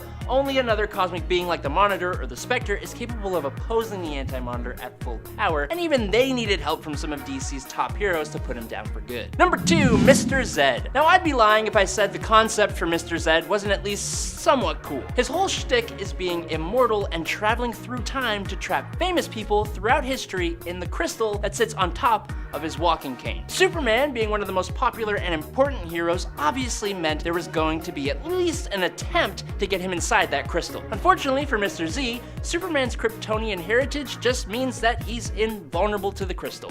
Not only invulnerable to it, but he even overloads the crystal, destroying it and releasing all those trapped inside. Kinda makes you wonder why DC started struggling to make Superman stories actually interesting. As for Mr. Z, he would face Superman once back in 1943 and again when the pair got stranded on an island and Superman got rescued, but Mr. Z was literally left out there to starve forever. Number 1, Mr. Mxyzptlk. Mr. Mxyzptlk is a reality warping imp obsessed with Superman who, just like his rival Batmite did with Batman, simply seeks to annoy the heck out of Superman and just prove he is smarter than him. Which is good, because he has a level of power that in other hands could cause the end of the entire multiverse. He can do almost anything imaginable if he wishes, and his only weakness really is being convinced or tricked into saying his own name backwards to send him back to the 5th dimension, which if you're trying to say it correctly is honestly a superpower in and of itself. Mxyzptlk is able to use magic to survive most attacks, he can regenerate and heal himself instantly, and has high tolerance to pain, making him basically impossible to defeat. Number 10, Doomsday. I have to just assume that Batman is afraid of Doomsday, and there are multiple reasons I believe this. For starters, anytime I've seen Batman even attempt to get involved in a fight with Doomsday, he is never throwing punches. He is either staying the heck out of the way, maybe only acting as a distraction, or he is powered up by some serious magical artifacts. Secondly, Batman is incredibly smart. He knows how hard it is for someone to take down Superman, and the fact that Doomsday is one of the few characters who is able to do it, and with such brutality, there is no way Batman is not intimidated by this monster. I refuse to believe it. Honestly, my favorite point of proof is seeing what Ben Affleck's Batman does in Batman vs. Superman. Say what you want about that movie, but Batman jumping around the battlefield just trying his best to stay out of the way? Hilarious. Number 9, Prometheus. As a dramatic inversion of Batman, the tragic figure of Prometheus presents a serious threat to the Dark Knight. Enraged by the passing away of his parents at the hands of law enforcement, Prometheus vows to fight the law with the same intensity that Batman seeks to uphold it. Backed by ludicrous sums of money, Prometheus trains diligently and becomes the bane of police officers and military men across America. Armed with an all-powerful helmet, Prometheus earns godlike powers that give him the strength of the best fighters on Earth. It's no wonder that when he breaks into the Justice League Watchtower, he single-handedly beats the majority of the team, and Batman takes the majority of that shellacking. Prometheus runs the Dark Knight into the ground. It was the first showdown between the two orphans, and Prometheus takes the victory without any effort at all. Hey, are you liking this video? Well, then hit that thumbs up button, rookie. We need your support. Number 8, Zsasz. Victor Zsasz has a character trait that a few others on this list possess. He's just completely and utterly insane. Zsasz scares Batman for one main reason. Whenever he is not locked up, it's almost guaranteed that lives will come to an end, which just ups the ante because every escape of this killer becomes a race against the clock for Batman. He needs to bring him down fast before he adds another scar to his body. Every single one of those scars signifies a failure for Batman. Zsasz is a man with absolutely no form of pity or morals, and he will never stop unless he passes away, but we know Batman will never do that. In an alternate story, Injustice, Zsasz is even responsible for the passing of Alfred Pennyworth, which was not supposed to happen, but because Zsasz is Zsasz, it did. Number 7. Thomas Wayne Batman. Other versions of Batman always have the potential to be a scary thought for our Batman, or anyone, really.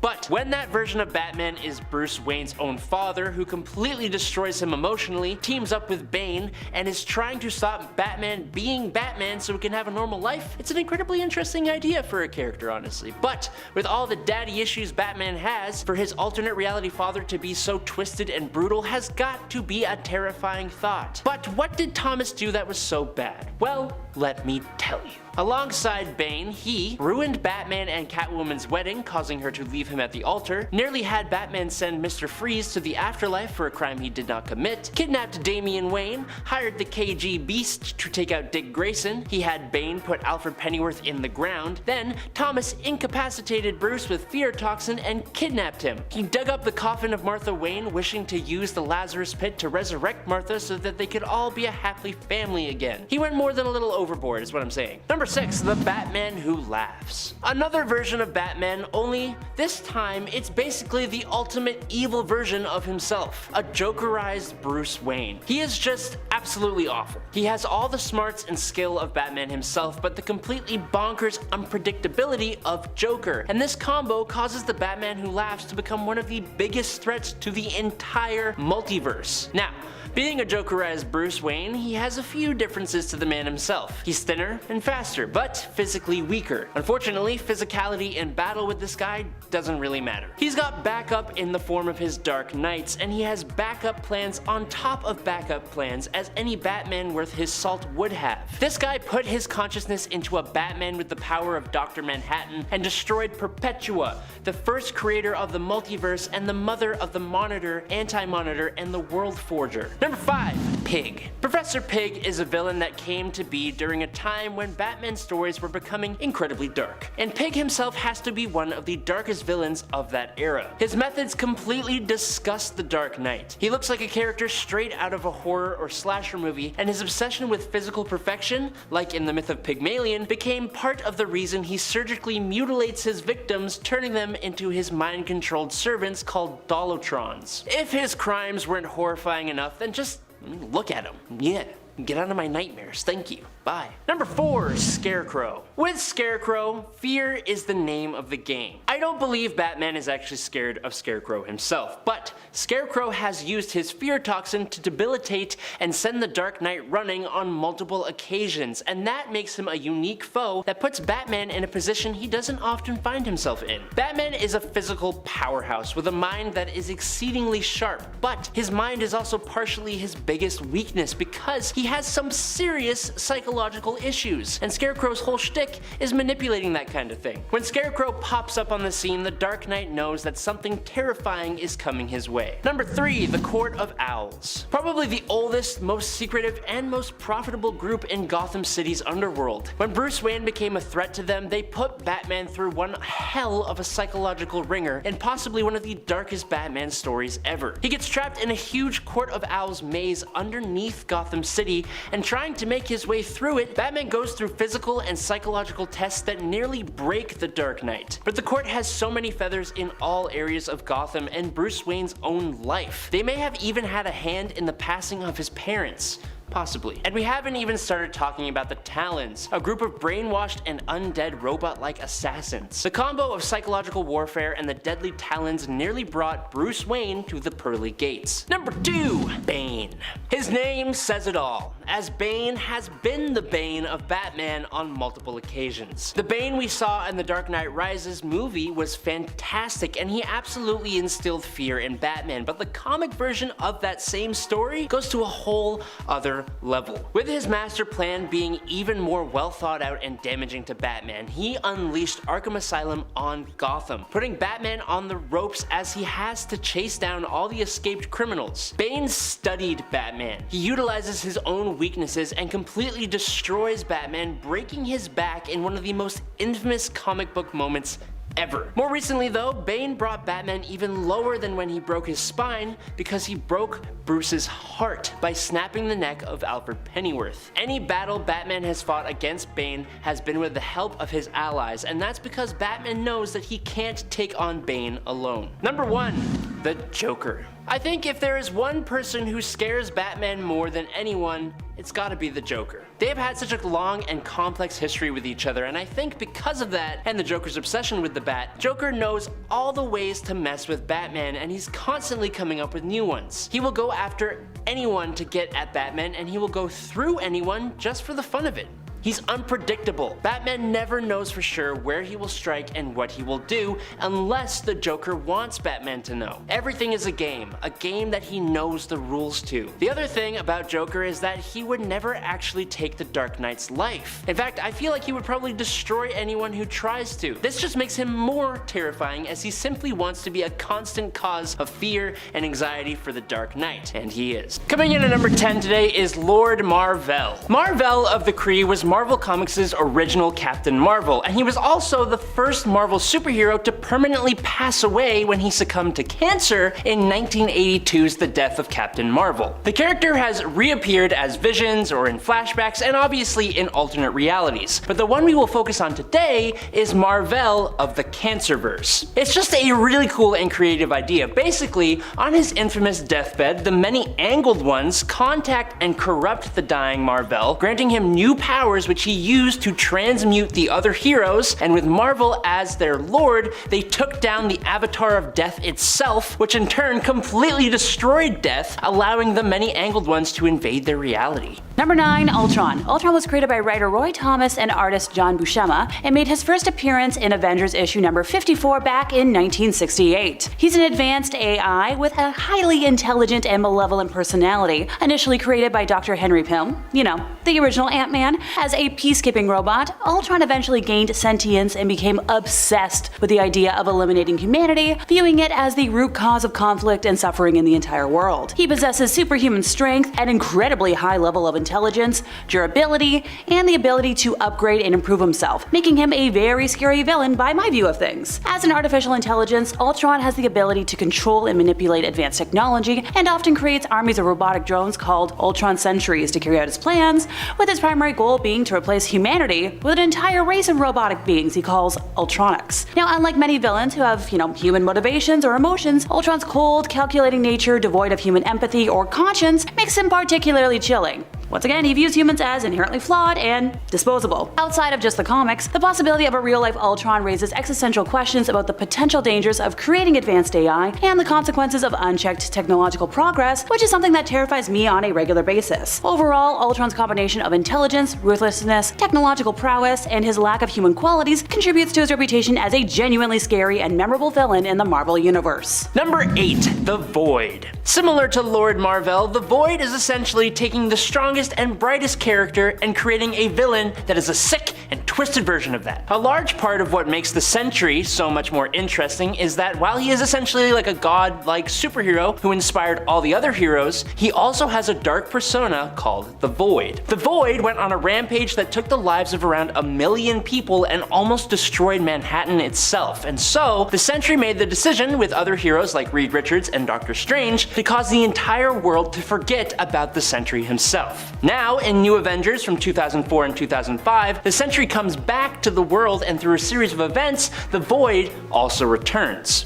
Full rosters of the Avengers, X-Men, and the Fantastic Four all went to take on the Void, and they couldn't do a damn thing. Only the Sentry himself could really subdue the Void, and it, in classic supervillain fashion, vowed to just come back. And it totally did. In this siege event, Norman Osborn decided to attack Asgard, and he used the Sentry to do this. The problem is, the Sentry ended up unleashing the Void, and it totally obliterated Asgard completely, taking out Loki in the process. This did actually branch off into a what-if story where the Void was never stopped and destroyed every superhero on Earth, and then went off into the universe to basically do the same thing everywhere else. Number 7, Dracula. This might be my vampire-loving bias coming into play, but I think the way Dracula is portrayed in the Marvel Comics is quite scary, and that's coming from someone that's usually more enamored with him than scared by him. Hey, to each their own. So Dracula is a prominent character in the comics, and he's portrayed as, the classic vampire figure. So the classy vampire made his first appearance in Tomb of Dracula in 1972, which was created by writer Marv Wolfman and artist Gene Colan. This comic series, along with many other Marvel horror titles of the era, contributed to the resurgence of interest in horror comics. Now he's based on the classic Bram Stoker depiction of the centuries-old vampire, cursed with immortality and supernatural powers. Like many traditional vampires, Dracula possesses superhuman strength, speed, agility, the ability to hypnotize and control the minds of his victims, transform into a bat or other creatures, and has an aversion to, the usual sunlight, garlic, crosses. He can also regenerate from most injuries, except for those inflicted by wooden stakes, through the heart, or exposure to sunlight. Dracula is often portrayed as the lord and ruler of Earth's vampires, commanding a vast army of followers and seeking to expand his dominion over both the human and vampire worlds. Now Dracula has clashed with numerous Marvel superheroes over the years, and these confrontations often involve battles against his little minions as well. If that isn't scary enough for you, Dracula's curse of immortality is deeply unsettling, since,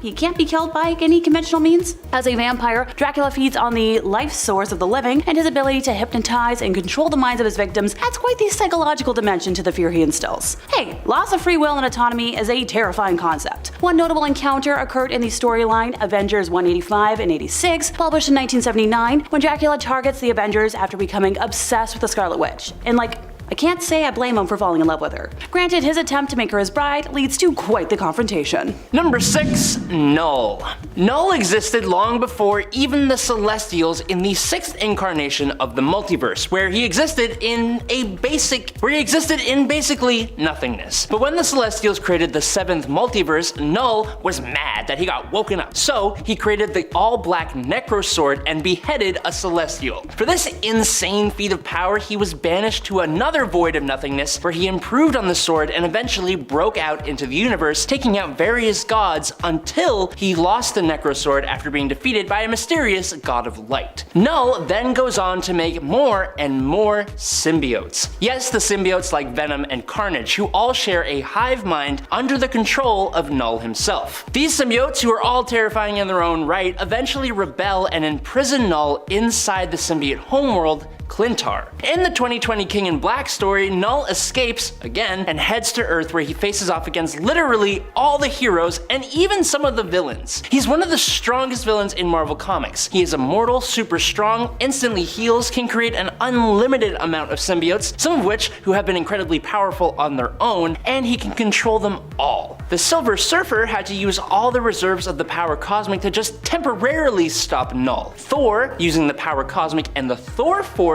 was no match for Null at all. Null has awoken, enslaved, and controlled Celestials, and even defeated the Sentry, ripping him in half and absorbing the Void, who we just talked about. The only thing that defeated him was Eddie Brock's Venom wielding the Unipower, which is Captain Universe, the protector of the universe, and the opposite to literally everything that Null represents. Number 5, the Apocalypse Twins. So this duo made their first appearance in issue number 5 of Uncanny Avengers, which was only published in 2013, ergo making them the most recent villains to come into the universe that I'll be discussing today. So they're mutants and the twin descendants of the big supervillain Apocalypse, so yay! Being bad comes pretty honestly to them. Okay, technically their real names are Uriel and Iman, and they were initially created by writer Rick Remender and artist Olivier Coipel, but Apocalypse Twins does sound infinitely cooler. So they were raised by Clan Akaba, a cult dedicated to their dear dad, which aimed to bring about the return of the powerful mutant leader. In terms of specific scary powers, Uriel possesses the ability to manipulate and transmute organic matter, including the power to heal and create life, while Iman has time manipulation abilities, allowing her to see into the future and alter the time stream. The duo are skilled manipulators who use their powers and charisma to sway others to their cause, just like, your everyday narcissists. So that's another little tick on the pass list from me. The twins believed that they could save mutant kind by eliminating threats to mutants and humankind alike, and had a twisted vision of a better world and sought to achieve it through drastic means. I hate sounding like a broken record, but cheapers.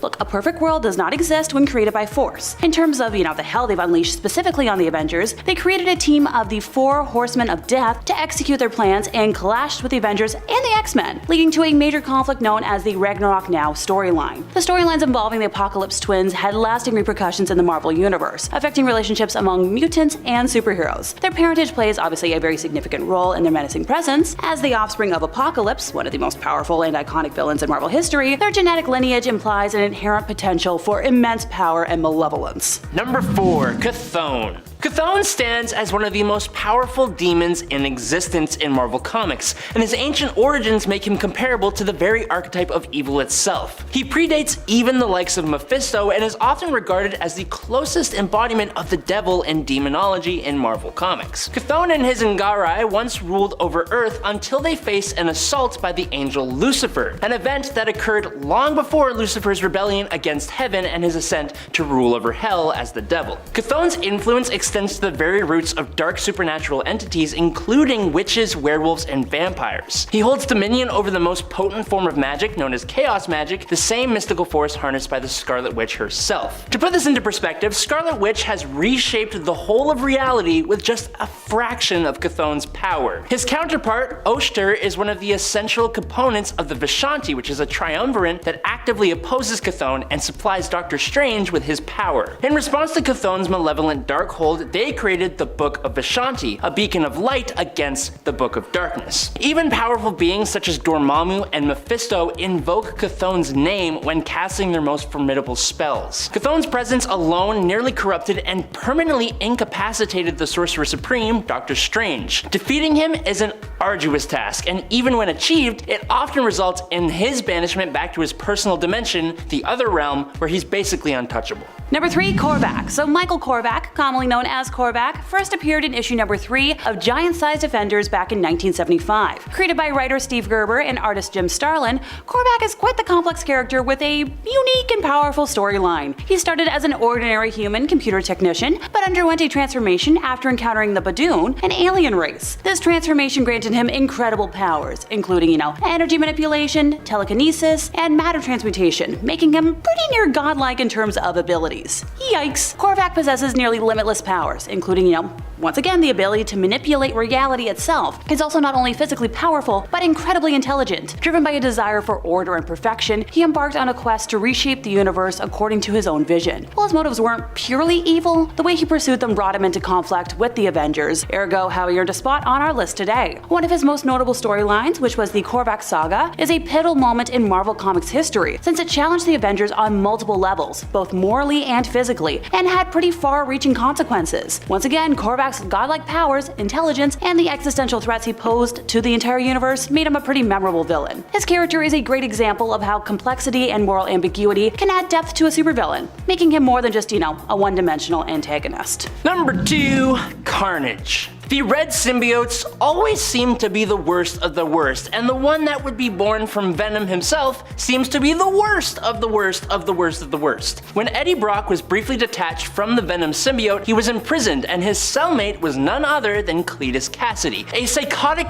killer serving 11 consecutive life sentences in Rikers Island. When Venom showed up and bust Eddie out of prison, it produced its first offspring as a result of Thanos seeking the Infinity Gems out in space. I don't know how those two connect, but that's just what happened. This offspring would be Carnage, and it was left in the cell when Venom and Eddie escaped, bonding with Cletus Cassidy through a wound in his hand. Meaning, the bond they formed was on a blood level, and it would be nearly impossible to break that. Despite that, there have been other characters that have taken on the symbiote. Norman Osborn was a notable one when he became the Red Goblin and was absolutely terrifying. And then I would be silly to not mention that the Grendel Dragon symbiote had part of itself itself merged with Carnage to create an incredibly terrifying version of the symbiote known as Dark Carnage that absolutely put up a hell of a fight against Venom and others. Now, Carnage is back yet again, and he is reaching a level of power that puts him on the cosmic map as he is constantly upgrading himself with all kinds of tech and magic to be able to face Eddie Brock, who has become the King in Black of the symbiote race. Number 1, Thanos. Created by writer and artist Jim Starlin, Thanos made his first appearance in Iron Man issue number 55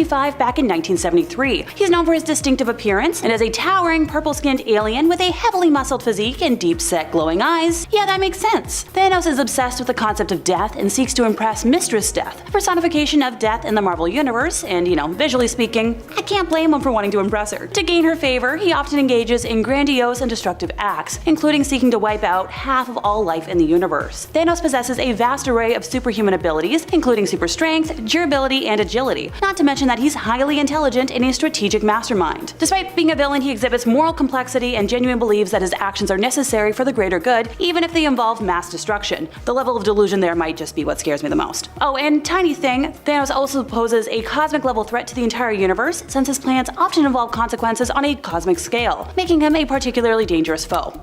Nope. At number 10 is the obvious Venom. Born from the unholy union of an alien symbiote and the embittered reporter Eddie Brock, this malevolent force emerged as an embodiment of Peter Parker's absolute worst fears. In the comics, Venom's sinister plot unfurled in the shadowy corners of New York City as he relentlessly pursued a vendetta against our friendly neighborhood hero. Armed with intimate knowledge of Peter's life, Venom's malevolence reached chilling heights. He would haunt Aunt May's doorstep, casting an eerie shadow over her once safe haven, and sent shivers down Mary Jane's spine in the very home she shared with the web-slinger. Now, while Venom recently has undergone a reluctant transformation into an anti-hero, his origins continue to haunt Spider-Man's psyche, proving even that in the world of comics, nightmares can endure. At number 9 is Morbius the Living Vampire. Introduced in 1971 with the Amazing Spider-Man 101, Morbius is no ordinary vampire. He's a scientist turned blood-sucking bad boy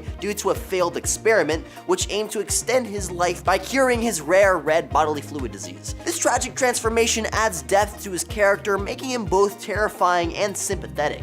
And fun fact, Morbius actually appears during that same story arc that had Spider-Man grow 2 extra pairs of arms. Yup, the 6-arm saga, which is terrifying in itself, saw Spider-Man accidentally give himself extra limbs after trying to get rid of his powers, because that flows logically, but he only managed to cure himself thanks to an enzyme in the vampire. Anyways, Morbius's blend of science and horror taps into our fear of losing control over our humanity. Battles with Spider-Man challenge not just the hero's physical abilities, but also his moral compass. This complex antagonist pushes us to ponder the boundaries of good and evil. And if you're enjoying this video so far, you can support the channel by pressing like, subscribing to Top 10 Nerd, and ringing that notification bell. At number 8 is the Demogoblin. One can't help but shudder at the sinister transformation of the Hobgoblin into the Demogoblin. I mean, the Hobgoblin was already scary enough, just jeez. This haunting tale unfolds when the Hobgoblin, desperate for the power to vanquish the wall crawler once and for all, entertains a diabolical bargain with Nazareth, a demon of malevolent stature. But rather than directly claiming his soul, Nazareth opts for an unholy possession, forever intertwining the Hobgoblin with this demonic entity. Within the Hobgoblin's shell, an otherworldly struggle ensues, leading to the expulsion of the infernal force. Yet, instead of retreating to the abyss, the vanquished demon materializes as this ghastly Demogoblin. Driven by an inexplicable yearning for redemption, the Demogoblin embarks on a ghastly crusade targeting sinners of all kinds, from ruthless unalivers to mere fibbers, as it seeks to carve its way back to the celestial realm. This spine-tingling saga showcases the chilling depths Marvel Comics can plunge into in pursuit of the scariest Spider-Man villains. And speaking of which, at number 7 is Sin Eater. Eater. In the Marvel Comics universe, not all villains are flashy, superpowered beings. Meet Stanley Carter, for instance, a former S.H.I.E.L.D. agent turned NYPD officer who snapped after his partner's demise, who perished in the line of duty, and Stanley Carter became the chilling serial unaliver known as the Sin Eater, who vowed to take out those he felt were sinners. His victims included a police captain, a judge, and even a priest, with Spider-Man nearly crossing his own moral line in the process. Now, what sets Sin Eater apart is his lack of interest in being a traditional supervillain. He's a remorseless vigilante driven solely by a dark sense of justice, making him one of Spider-Man's most disturbing adversaries. At number 6 is the Lizard. Enter Dr. Kurt Connors, a brilliant army surgeon who paid a steep price for his dedication to saving lives. After losing his arm in the crucible of battle, Connors embarked on a desperate quest to regrow his missing limb. And his solution? A serum rooted in the DNA of reptiles, a decision that would forever change his destiny. The consequences were chilling. The serum transformed Connors into the grotesque Lizard, a hulking reptilian menace devoid of self-control. With his psyche imprisoned, Dr. Connors became a nightmarish force of nature, leaving destruction in his wake. Though Spider-Man made an antidote to quell his reptilian rampage, the specter of the Lizard continues to haunt Dr. Connors, persisting as one of Spider-Man's most poignant and terrifying foes. At number 5 is Vermin. Edward Whalen, a genius geneticist who endured a harrowing upbringing under the cruel hand of his father, but ultimately Edward's brilliance would serve as the catalyst for his descent into the abyss of villainy. It was a sinister alliance with Baron Zemo and Primus that sealed his gruesome fate. Subjected to a diabolical experiment, Edward emerged as the grotesque Vermin, a rat-like abomination with the insatiable appetite for human flesh. Now, Vermin lurks in the murky depths of Manhattan's sewers, a denizen of the city's darkest underbelly. His once brilliant mind has been cruelly eroded, unable to even remember the life he once had. At number 4 is the Swarm. In the web of Marvel's rogues gallery, there exists a truly spine-tingling villain born from the annals of macabre imagination. Fritz von Meyer, an evil scientist with sinister ambitions, sought refuge in the depths of South America following the tumultuous end of World War II, and we can all guess which side he was on. His post-war existence, however, took a bizarre twist when he donned the mantle of a humble beekeeper, but fate had a malevolent design in store for Fritz. Beneath the tropical canopy, he stumbled upon a colony of bees, oddly mutated by some sinister force. In a grisly turn of events, Fritz's quest to subdue the colony led to his untimely demise as he was devoured alive by the very creatures he sought to control. All that remained in the end were his skeletal remains, yet his tale doesn't end there. In a truly nightmarish turn, the bees actually absorbed Fritz's consciousness, merging his with the swarming hive mind of their own, and the result was an abomination known as Swarm, a being composed of thousands of bees acting in macabre unison, each dancing to the nightmarish symphony of Fritz's malevolent will. At number 3, the Thousand. In the comics, few Spider-Man villains are as unsettling as Carl King, who actually started off as one of Peter's high school bullies alongside Flash. Now, he was one of the few who actually witnessed Peter Parker's spider bite, and then was the only one who witnessed Peter's newfound powers thereafter, and so he sought similar powers and actually went on to eat the radioactive spider that bit Peter in the first place. Kind of a weird way of doing it, and so instead of acquiring new abilities, he transformed into the Thousand, a nightmarish collective of cyclically linked spiders.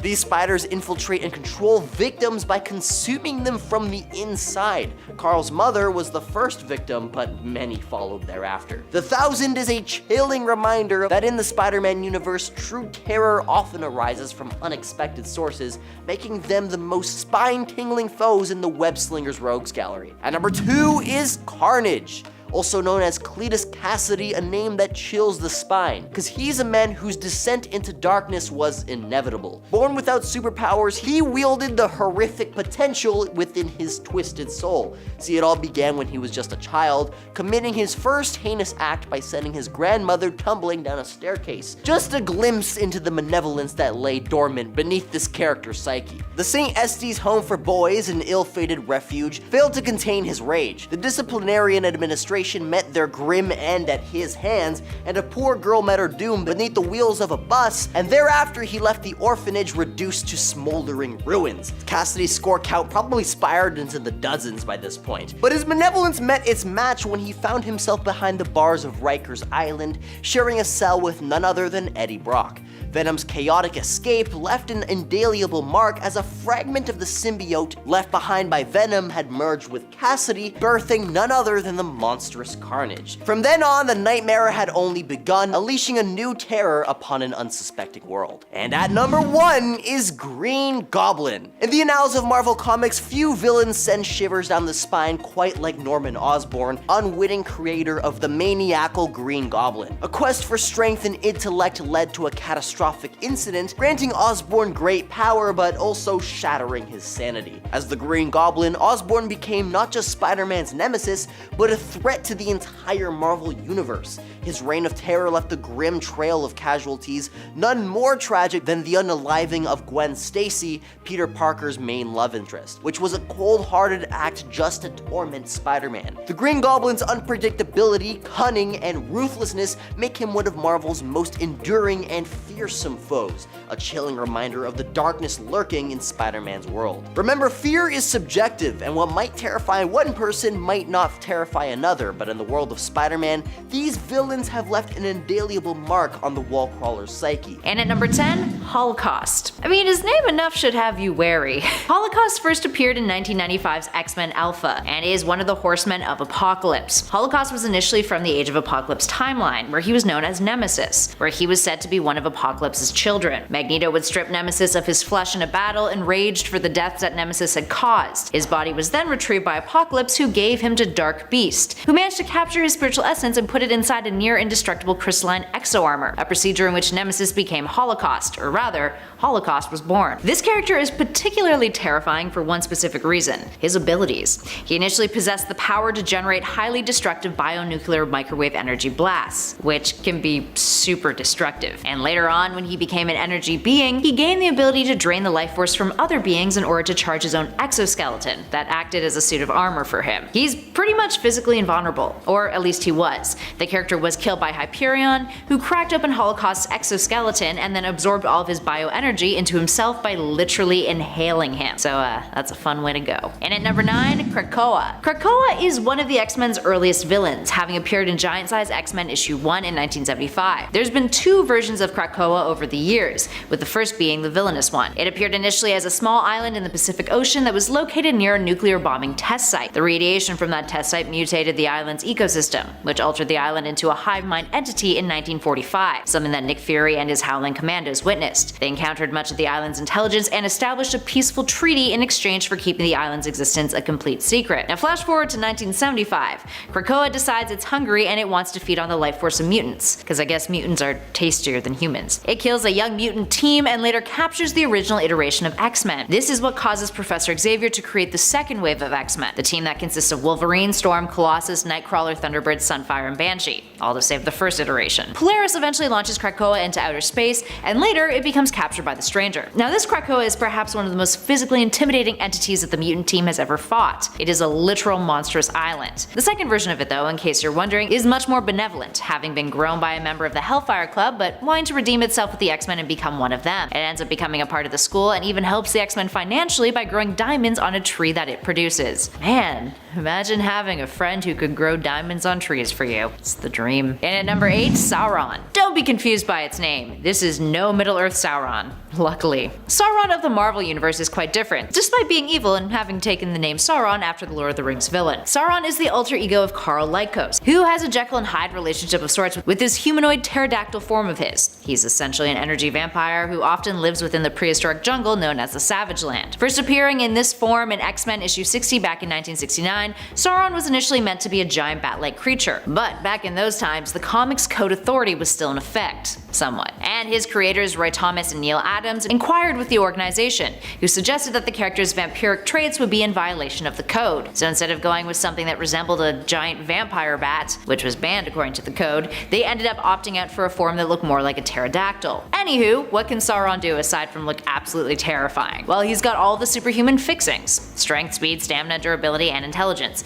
He flies, duh, has hypnotic eyes, fire breath, razor-sharp claws, and most importantly, he can absorb life forces and mutant powers, and can sense mutants too. In addition to this, he can gain the powers of other mutants. Once, while battling against the Avengers and the X-Men, he was shot in the head by the second Black Widow, but survived thanks to having absorbed Wolverine's healing factor. And at 7, the Wendigo. The Wendigo is most well known in Marvel Comics for being the first foe of Wolverine's, the enemy in which Wolverine and the Hulk take on together. Based on the Wendigo legend of the Algonquin people, it's a large, beastly creature with superhuman strength, stamina, durability, and agility. It has enhanced speed, hardened and sharp talons, and a regenerative healing factor. It's found in the woods of northern Canada and is the result of a curse that takes place under very specific conditions, primarily when a human in the forests feed on human flesh. Any of you familiar with the recent video game title Until Dawn may be familiar with the legends, although the Wendigo of Marvel Comics looks quite different than the video game's representation. Now, over the years, the Wendigo has taken on its fair share of mutants, including Wolverine, Nightcrawler, and the members of Alpha Flight. And the Wendigo isn't just one character either. Various different Wendigo have appeared over the years, all formerly humans who partook in cannibalism and have become these wretched creatures. And at 6, Predator X. Predator X first hit the panels of Marvel Comics back in 2007 in New X-Men issue 34. It is a grotesque beast, reptile-like, with superhuman strength and speed, sharp claws and teeth, toxic saliva,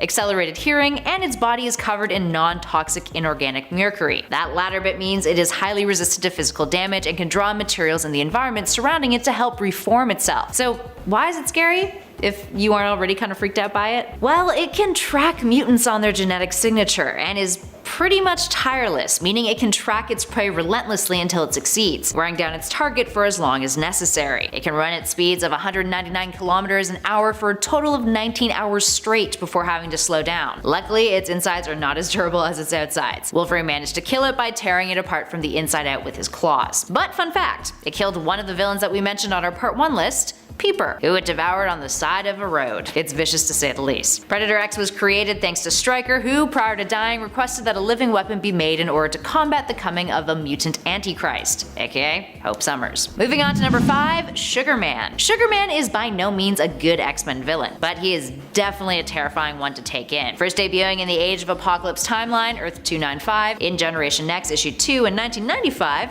Sugar Man would manage to sneak his way out of that reality and onto Earth 616, when bombs are blowing the crap out of 295 as a last resort means to be rid of Apocalypse. Sugar Man, aside from being hideous and offensive to the eyes, is an expert biologist and geneticist. He has 4 arms, superhuman strength, razor-sharp teeth and claws, an indefinitely long bioelectric tongue, ew, an enhanced sense of smell, and has the ability to alter his body mass and size, which is actually how he sneaked his way over to 616, by hiding in Colossus's boot, of all places. He's responsible for a handful of deaths on Earth 295, and when he arrives on 616, he ends up forcibly enslaving hundreds of mutants for the magistrates. The reason why he really ends up on this list? Just look at him. From scary looks to scary intentions, moving on to number 4, we have the Reavers. The Reavers are a team of criminal cyborgs who first debuted in Uncanny X-Men issue 229 back in May of 1988, created by Chris Claremont and Mark Silvestri. The Reavers, led by a man named Donald Pierce, are dedicated to the destruction of mutants, and specifically the destruction of Wolverine. Initially, they were a gang of looters who operated in Australia, but began to branch out when they used the mutant gateway to teleport across the globe in order to pull off more sophisticated robberies. The X-Men stopped them, with only a handful of the Reavers escaping that first encounter, later reassembling under Pierce, who takes the team into a more militarized direction, using them as an assassination squadron of sorts bent on taking vengeance on the X-Men. They've done some pretty messed up stuff over the years, including capturing Wolverine, torturing him, and crucifying him. They're an extremist team bent on eliminating mutant kind, humans who have become cyborgs as part of the cause. And they've even stirred up trouble in alternate timelines too. In Age of Apocalypse, they were a band of human traitors who served the titular villain, and in the Ultimate Marvel Universe, they are human gladiators who have undergone surgery to become cyborgs, all for the purpose of hunting down mutants on live television. That's messed up. I mean, imagine running into a team of extremists like that who embrace technology in order to wipe out a race. Yeah, they're scary because they're a foe of the X-Men who are a little bit more realistic antagonists compared to some of their other enemies. We also got to see the Reavers make a cinematic debut in Logan, and needless to say, they're pretty darn scary in their live-action adaptation as well. And at 3, the Purifiers. The Purifiers are one step up from the Reavers, and are unsettling for very similar reasons. They're a paramilitary and terrorist organization, also created by Chris Claremont, that debuted in Marvel graphic novel issue 5, X-Men God Loves, Man Kills. And they are led by none other than Reverend William William Stryker, who is their founder. So their whole shtick is that they're Christian fundamentalists who believe that they are fighting a holy war against mutants. They see mutants as the children of the devil and therefore need to be exterminated. In their first appearance, they abducted Charles Xavier and several members of the X-Men team, killed mutant children, fought against Magneto, and almost executed Kitty Pryde. Luckily for her, one of Stryker's guards grew horrified with his actions and shot Stryker, resulting in Kitty getting away and Stryker being sent to prison. That wasn't the last of them though. Even after Stryker no longer led the group, other successors took over the leadership mantle, including his own son Jason Stryker. Later on, the Purifiers got their hands on Warren Worthington III's wings and used blood from them, extracted Apocalypse's techno-organic strain inside of them in order to graft it and then give to the Purifiers, giving them their own wings, a specific subgroup that would be called the Choir, whose whole MO was to, I quote, strike down Satan's spawn with God's own might. Archangel would later massacre all of the Choir minus 3 members. And at number 2, Mr. Sinister. Mr. Sinister is one of the most notorious X-Men villains. Sinister, aka Nathaniel Essex, first debuted as the employer of the assassin group the Marauders, mentioned in the Uncanny X-Men issue 212 in 1986, but first seen in the Uncanny X-Men issue 221, almost a whole year later. Not only is his aesthetic unsettling, but he's also capable of some really terrifying stuff. He's telepathic, telekinetic, has superhuman strength, durability, and longevity, can create concussive energy projections, and, potentially scariest of all, can manipulate his body on a molecular level. Born in 1859, he was obsessed with Darwin's theories and was considered an unorthodox biologist, conducting immoral experiments that would make him an outcast amongst his peers. He even dug up his dead firstborn child to experiment on it. After awakening Apocalypse, the villain would painfully transform him into an ageless being, with Essex taking on the name Sinister, which was the last thing that his wife called him on her deathbed. It's a wee bit masochistic, isn't it? And finally, in our number 1 spot, the Phoenix Force. One of the most terrifying foes that the X-Men have ever faced off against is the Phoenix Force, an entity that is an immortal and immutable manifestation of the universal force of life and passion, born of the void between states of being, the nexus of all psionic energy which does, has, and ever will exist within the Marvel multiverse. The Phoenix Force requires a host, and it manifested within Jean Grey, who, when losing control of it, became the Dark Phoenix. Dark Phoenix has a vast amount of abilities, is able to manipulate matter, energy, and life force, and has cosmic awareness, all of which makes Jean's Dark Phoenix incredibly powerful and threatening. In many cases, in alternate realities, Jean has completely wiped out the planet or consumed the universe when not stopped by the X-Men. And while much of the Phoenix saga has been retconned, along with Jean dying and coming back to life, and then dying and coming back to life again, the Phoenix Force has still proven to be rather deadly regardless. Over the years in the comics, the Phoenix Force has proven capable of taking on powerful foes like the Beyonder, absorbing stars for energy that creates supernovas capable of wiping out entire planets, and even flat out wiping out all of existence in What If issue 27 volume 1. I don't know about you guys, but to me that's scary as hell. Number 10. Legion. Legion, aka David Haller, is the son of Charles Xavier and Gabriel Haller. He first debuted back in 1985 in New Mutants number 25. He is an extremely powerful mutant. Legion has a whole host of abilities, too many to name almost. Chief amongst them, telepathy, telekinesis, pyrokinesis, reality warping, and so much more. The only thing, David's not really fully in control of his powers. An Omega level mutant, when his powers first manifested, it was during a terrorist situation, and he actually ended up absorbing the mind of the lead terrorist, Jamal Tarami, which led to his mind splintering and him developing multiple personalities, each of whom controlled a different aspect of his powers. Legion started off as a villain of the X-Men, as he was quickly possessed by the Shadow King, as he was rendered catatonic shortly after his first true manifestation of power. David is also responsible for the Age of Apocalypse timeline, when he went back in time attempting to kill Magneto but killed his father instead, creating that horrifying branch of reality. Part of what made Legion so dangerous was his insanity and unpredictability as a result. However, over the years, David has metamorphosized into somewhat of a hero and has gained more control over his powers, partially through training and partially through tech. However, with a character like Legion, there's always the potential that his grip on his personalities could slip, and he could find himself a menace to the X-Men and the world once more. Also, watch Legion on FX, it's great.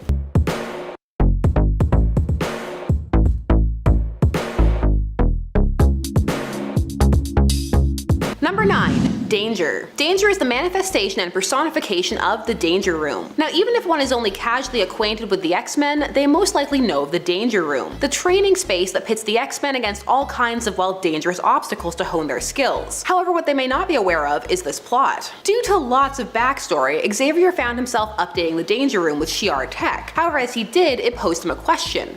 Where am I? This led Charles to realize the room was sentient. However, he also needed a space for the X-Men to train, so he decided the best thing to do was cover it up and tell no one. The Danger Room was then utilized and destroyed when the mansion was attacked, the various times that's happened. And after one such time, Danger began to seize control of the other machines in an attempt to escape and forge a body. First, Danger coaxed a student to suicide, then managed to build a female body, take on and defeat the X-Men in her quest to kill her father, Xavier. Danger spent years seeking revenge, building new bodies or possessing others, like the Omega Sentinel. She was made all the more dangerous by her intimate knowledge of the team's weaknesses and fighting styles. However, ultimately this character became an ally to the X-Men. Sometimes you just gotta get over all that dark stuff Xavier does when writers want to introduce conflict into the story. That's how it goes. No matter how scary you are, turn good, you get bumped down the list. Number 8. Arcade. Arcade first appeared in Marvel Team Up Volume 1, number 65 back in 1978. Now Arcade has no powers, but you don't need them to be a scary or a credible threat. Arcade has a genius level intellect and a penchant for murder that has led him down the path to be a hitman, but he doesn't just kill people.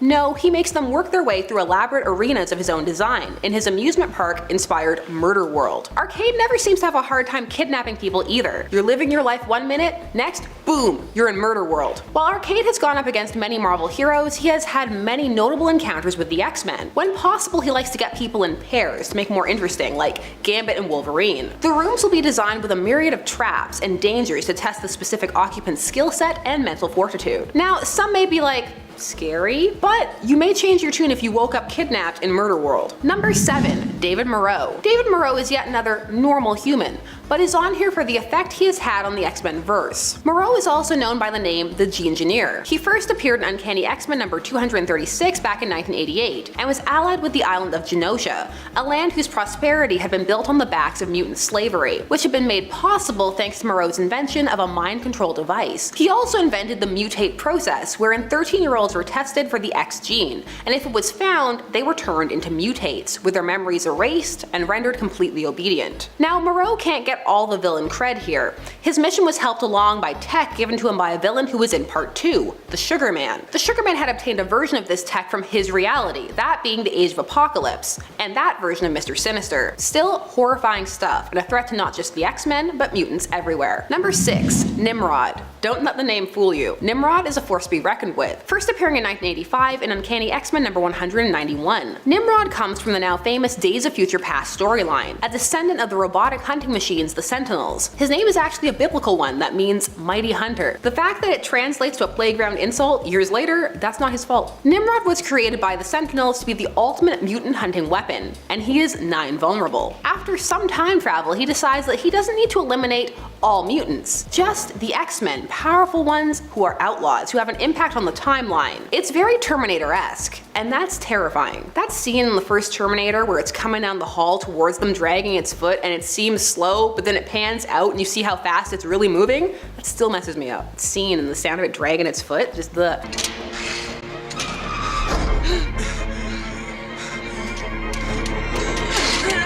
Number 5. Archangel. Warren Worthington III gets to be so high up because of just one impact his villainous turn made on X-Men history, and it's a great storyline. Warren was one of the original X-Men, a founding member from all the way back in X-Men number 1 in 1963. Warren always had a complicated relationship with his mutation, the wings of an angel, or at least it seems that way now. At first he was a stereotypical air character, then he got broody when things got angsty in the 80s. Warren's descent towards villainy began with X-Factor, a group Warren was backing, which ends up getting viewed as mutant hunters for hire, and after he is exposed as the backer, his wings are mutilated and develop gangrene, leading to them needing to be amputated. Warren is devastated and commandeers a jet that has been sabotaged to blow up. He doesn't know that. Before it does, he is transported away by Apocalypse, who offers him a spot as a horseman. Apocalypse performs extensive genetic alterations that change Warren's appearance and give him metallic wings, and for a time, he was the horseman Death. Manipulated by Apocalypse, he turns harshly on his friends. As Archangel, he was a force to be reckoned with, and his path towards redemption and occasional slips back make for good reading. The design is great, those sharp metallic wings, and again, he's someone who knows the team's weaknesses. He is good currently, which, well, bleh.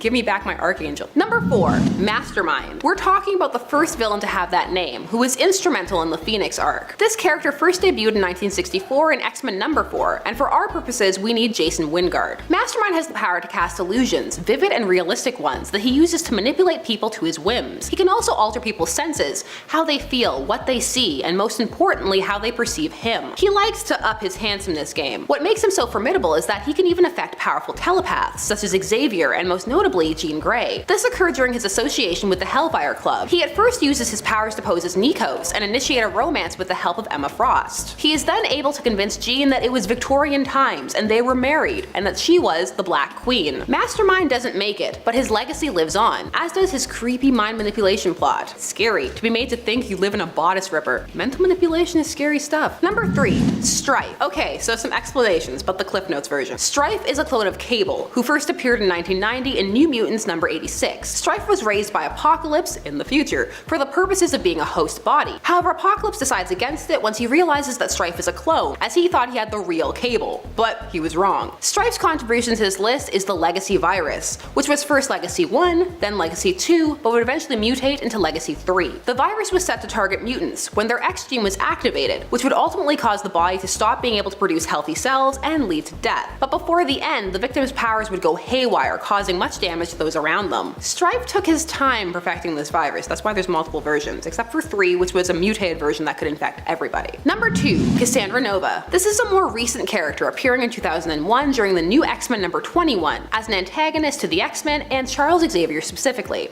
So bear with me, because it's gonna get a little zany. Cassandra Nova is Charles Xavier's twin, sorta. But she was conceived without a body, and copied one from Charles in the womb. However, Charles sensed her terrifying thoughts, again in the womb, so he strangled her, and she was stillborn, but her essence survived. Eventually, she was able to build an all-new body. She is Charles's opposite, a dark mirror. Her first act to announce herself to the X-Men was to kill 16 million mutants on Genosha in a mass mutant genocide. As a Mumadrai, Nova was meant to have to wrestle with Charles for control of his body, but thanks to his mutant abilities and hence hers, she could build her own. She has psychic powers compared to Charles, plus telekinesis, phasing ability, the ability to create psionic armor and block attacks, and a hate-on for the X-Men. It's just a lot. And number 1.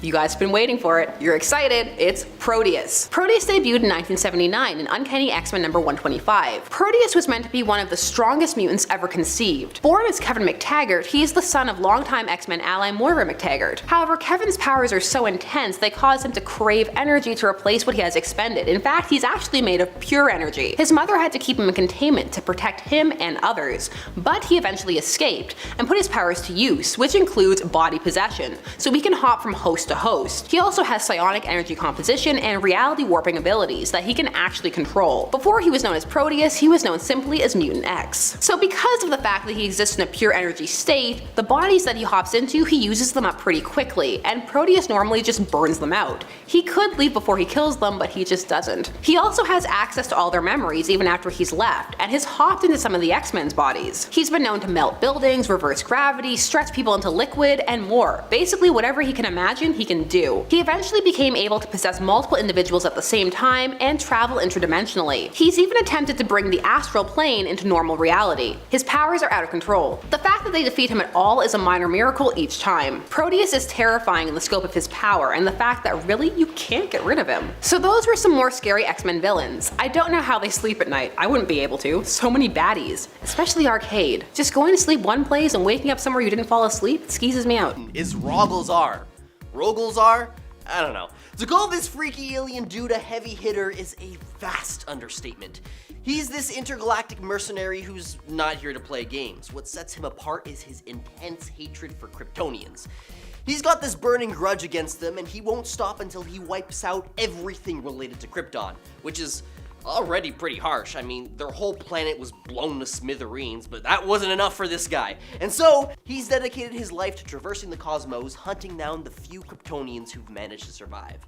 So picture this, when he first showed up, he took on Superman and Supergirl at the same time, and they had to pull out all the stops, not even beating him with their powers, but instead relying on this gadget called the Phantom Zone Projector, just to get the upper hand. And let me tell you, it was not an easy feat to get this guy down. But here's where it gets even crazier. After that, he breaks out with a whole bunch of criminals and jumps back into action, attacking Superman, Supergirl, and General Zod, and even John Kent all at once. Now, folks, it'd be pretty stupid not to put him in your top villain list. But you gotta admit, taking on these big name heroes all at the same time, some seriously impressive stuff, and it's something that doesn't get enough credit. At number 9, Chari Badiz. I don't know. This dude, he's one of those DC villains who doesn't hog the spotlight, probably on account of his horrible name. Now, in Aquaman's World of Foes, where Black Manta and Ocean Master usually steal the show, this dude enters the scene and is a real troublemaker. What's cool, or should I say twistedly impressive, is his partnership with Silica. These two were like a villainous power couple causing mayhem, but things got seriously out of hand when this dude went full rogue. After Skilla kicked the bucket, he went all in on Aquaman. I mean, he actually went as far as stealing a superhero's powers. He did just that, swiping Aquaman's mojo and using it to make piranhas munch on the hero's hand. But then the plot thickens. After Aquaman's retaliation splash, this dude tried to command the fish again, and it ended up blowing up in his face. Instead of controlling them, he sort of fussed those little fishies, becoming this piranha man hybrid, which sounds pretty cool. Now, he gained underwater skills and beefed up muscles, but compared to his hand-eating shenanigans, it was going from a blockbuster to a B movie, let's just put it that way.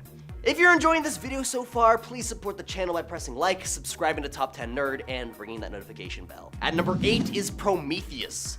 Prometheus had a rough start in life, to say the least. His parents were crooks, and they met their end at the hands of the cops. So he ended up inheriting all their shady stuff and took on a path completely opposite to justice.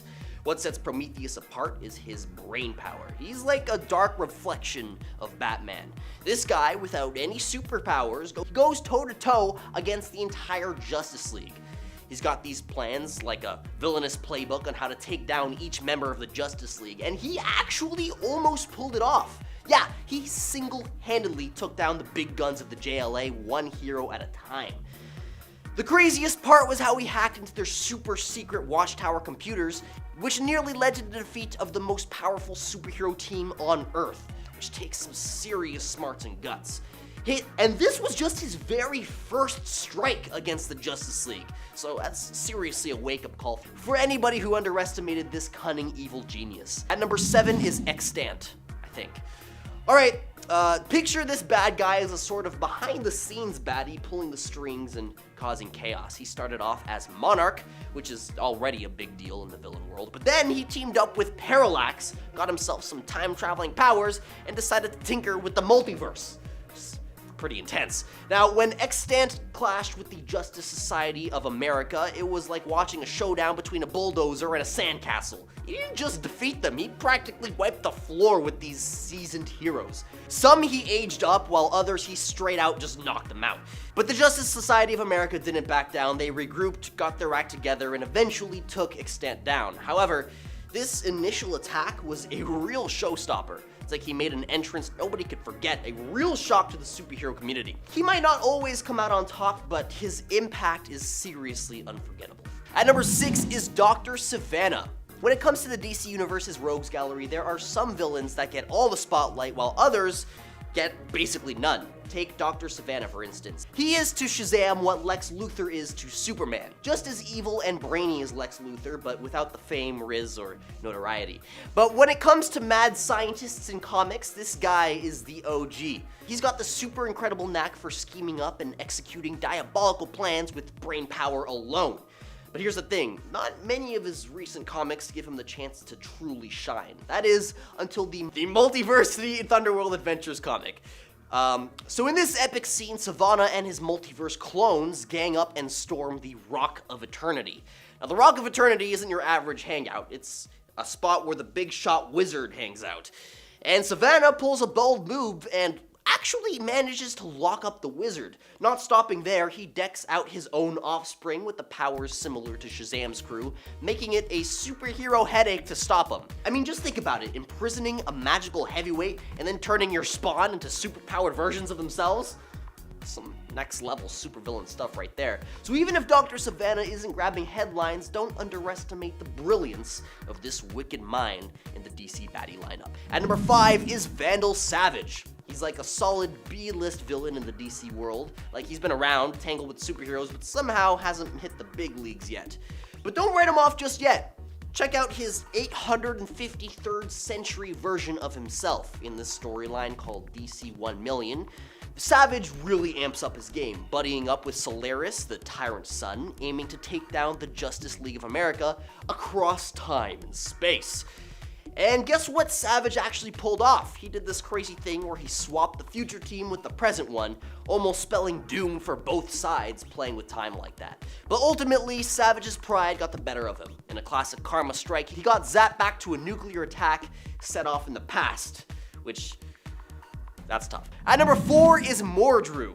Mordru, the Sorcerer Supreme equivalent in DC's villain catalog, is a heavyweight in the magical corner of the DC universe. Like, his home planet is literally known as Sorcerer's World, the universal center of all magic, so you could guess he's pretty magical. He didn't just pop up once, he made a grand entrance by throwing down with the Legion of Superheroes way off in the future. Sneaky as they come, he even managed to sneak back into the past without anybody batting an eye. Now, when he crossed paths with the Justice Society of America, things went from zero to chaos in a flash. The heroes managed to trap him in a Dr. Fate amulet, thinking that they'd sorted it all out, but that was all according to Mordru's big plan. He flipped the script, snagged the power of Fate, and teamed up with Eclipso and Obsidian. They took over Earth, casting the world into a near-constant eclipse. At number 3 is Mr. Freeze. Mr. Freeze, initially known as Dr. Victor Fries, or Mr. Zero, started off as a typical icy antagonist in the world of comic books. But let me tell you, his story took a wild turn in 1992 with that Batman the Animated Series episode called Heart of Ice. Before that, he was just a goofy, run-of-the-mill baddie chilling in the background of Batman's world. But then, something magical happened. The animated series reimagined Mr. Freeze, giving him depth we've never seen before. His super awesome deep voice that was really haunting and really made you feel his pain. Suddenly Freeze wasn't just freezing Gotham, he was a guy wrecked by sadness and revenge. The core of his story revolved around his wife Nora. Freeze was desperately trying to save her from a terminal illness, but corporate greed and tragic lab accident with cryogenic stuff turned him into an icy guy who can't survive outside of his suit. But then things got really icy in a bad way. In the live-action movie called Batman and Robin, remember Arnold Schwarzenegger as Mr. Freeze? Yeah, that one's with all the cold puns like chill out and nice to meet you. Yeah, it was super goofy that turned Freeze into a walking joke. Well, unfortunately, that's what many folks still remember him as to this day.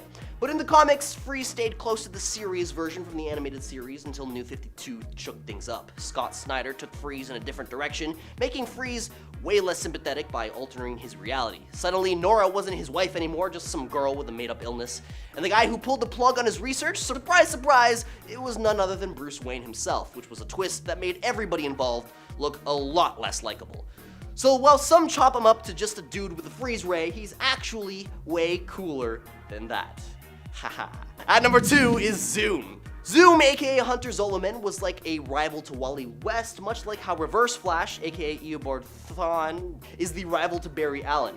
In fact, a lot of the same themes from the Barry Allen story are reintroduced here. Zolomon used to be a regular FBI guy, but things took a wild turn when he tried to use the cosmic treadmill to fix up the past, which granted him these epic time-traveling powers. Now, Zolomon had this whole beef with Wally West, the fastest Flash, mind you.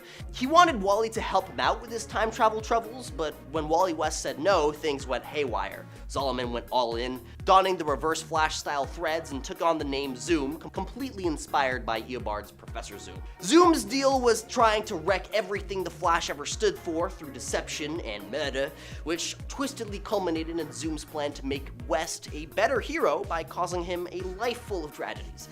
Now, what's mind-blowing is that Zoom managed to outspeed Wally West, who's the fastest Flash among Flashes.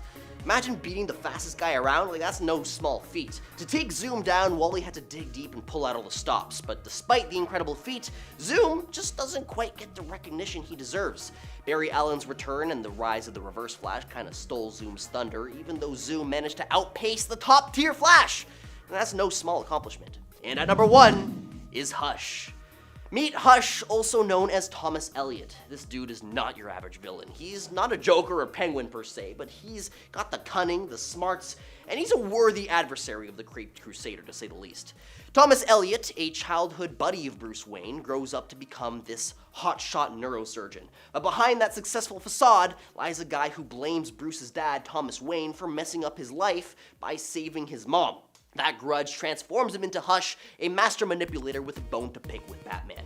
Now what's fascinating is how he plays the long game, standing out with his intricate and calculated strategies to take down Batman.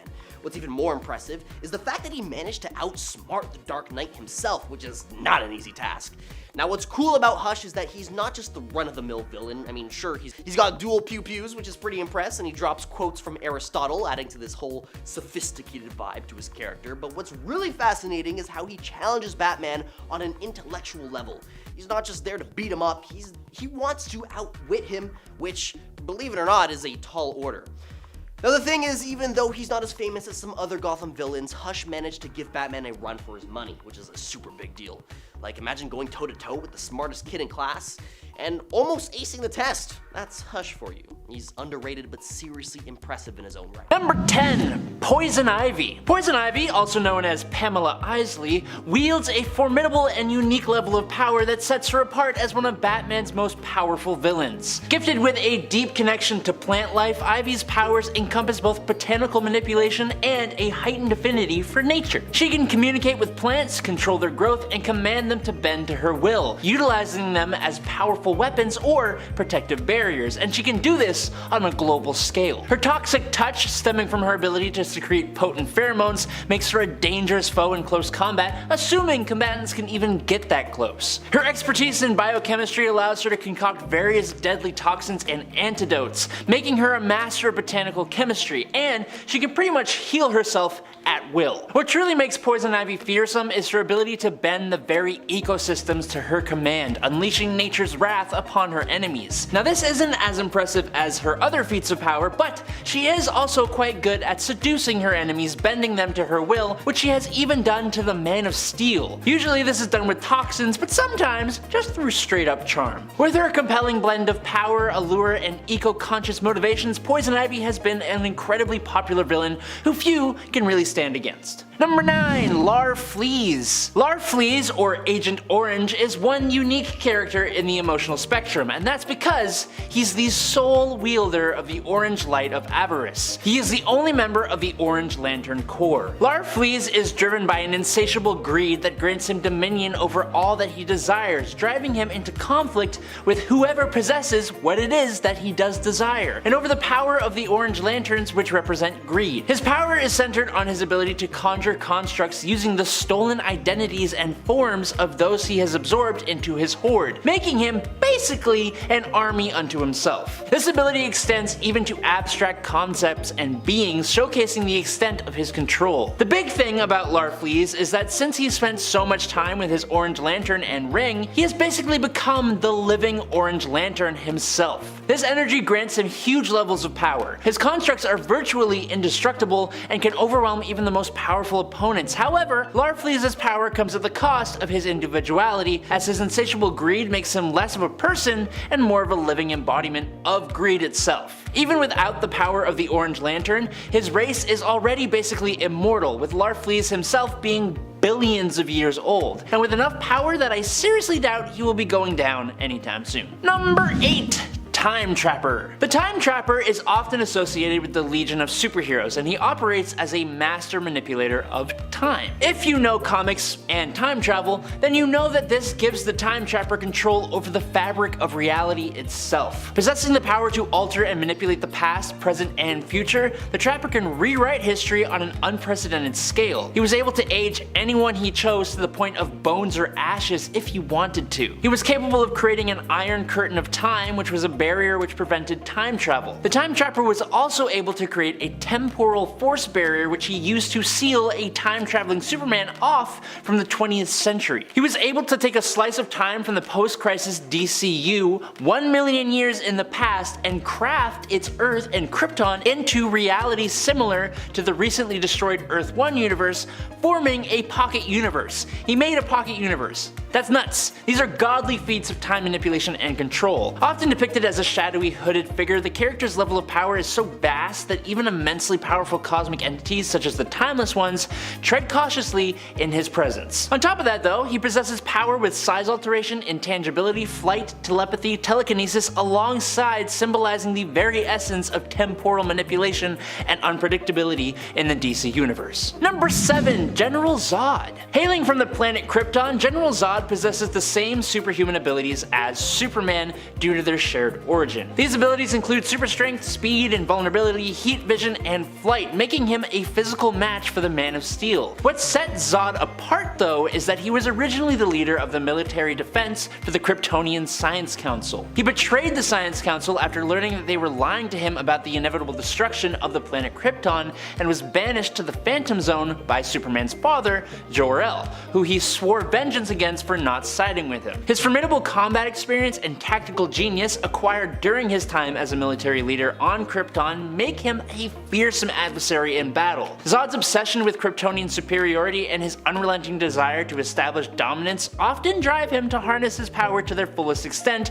doing things that would make Superman faint. Throughout his appearances in DC Comics, General Zod's determination, belief in his cause, and great power, coupled with the fact that he pretty much always comes back somehow, make him pretty hard to put down for good, unless you're Henry Cavill. Number 6. Vandal Savage. Vandal Savage was alive 50,000 years ago as a chief of a tribe of other cavemen, but when he came into contact with a strange meteorite, it exploded and bathed him in this strange alien radiation that gave him immunity to aging, disease, and fatigue, meaning he is effectively immortal. The meteorite also increased his intelligence to superhuman levels, which combined with 50,000 years of learning, experiencing, and living alongside every single technological innovation in the history of man, Vandal Savage possesses skills in almost all areas of the human experience, even basically becoming immune to pain. Specifically though, he focuses on the tactical skills that would help him become a world conqueror. His schemes range from being a conqueror to a criminal mastermind, leveraging his intellect and immortality to reshape civilizations and wield substantial influence. His power is further magnified by his ability to learn and adapt from each encounter, making him an almost insurmountable adversary for even the most powerful heroes. With his immortality, intelligence, and complex motivations, Vandal Savage is one villain that seems to just keep on popping up. Number 5. Parallax. This cosmic entity is a cosmic entity, so it kinda defeats what I just said in the intro, but he's the living embodiment of fear and has created several problems for different heroes over the years, and still he's somehow kind of small and relegated to like this corner of DC. Originally imprisoned by the Guardians of the Universe in their central power battery, his presence would eventually lead to the corruption of a couple of the Green Lantern Corps' power rings, creating the Yellow Lanterns. Parallax is immortal and exists as pure energy, unable to be destroyed, and more than capable of manipulating matter and energy on a cosmic scale. He's able to generate such intense fear in a person that he can actually control them, having done this to several heroes without much effort over the years, the likes of which include Superman and even Wonder Woman. His biggest feat would have to be the corruption of Hal Jordan though, causing the guy to do some pretty unspeakable things like wiping out the entire Green Lantern Corps. Funnily enough,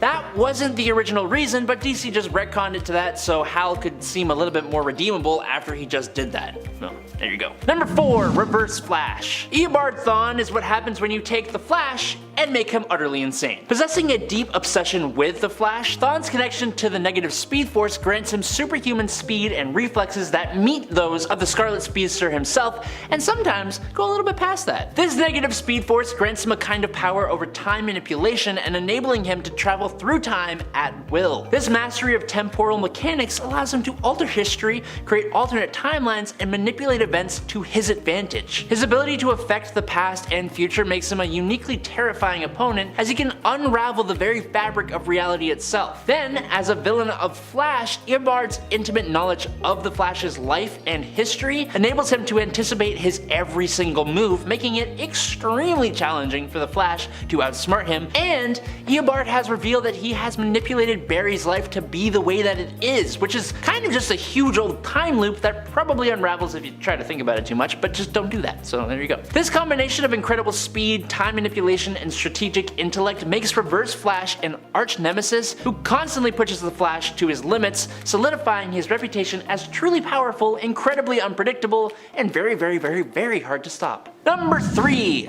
Starro. If you have seen the newest Suicide Squad movie, the one with Idris Elba and John Cena, then you know who Starro is. He's that massive, terrifying starfish alien conqueror that was releasing millions of tiny starfish that turn people into unwilling servants. Starro is actually one of the Justice League's earliest villains, and he poses a massive threat as he can use his reproduced drones to take control of an entire population, and he has subdued members of the Justice League multiple times, just like how it was done in that film. Originally, he could even turn actual starfish into deputies of his, making multiple Starros. Other than the mind control, drones, copies, its immense resilience, and energy absorption, Starro is also incredibly capable with regenerating, being able to grow back fully from just a fragment of his own body. There are some versions of Starro who are the size of an ocean, and they are totally capable of terraforming entire planets. Yes, he's basically a starfish, but imagining an absolutely massive ocean-sized starfish attacking our planet with drones that can turn people into unwilling servants with almost no way to stop it? That's pretty terrifying. Number 2. Eclipso. When Eclipso made his comic book debut in 1963, he was nothing more than the evil side of archaeologist Bruce Gordon that came out during the eclipse.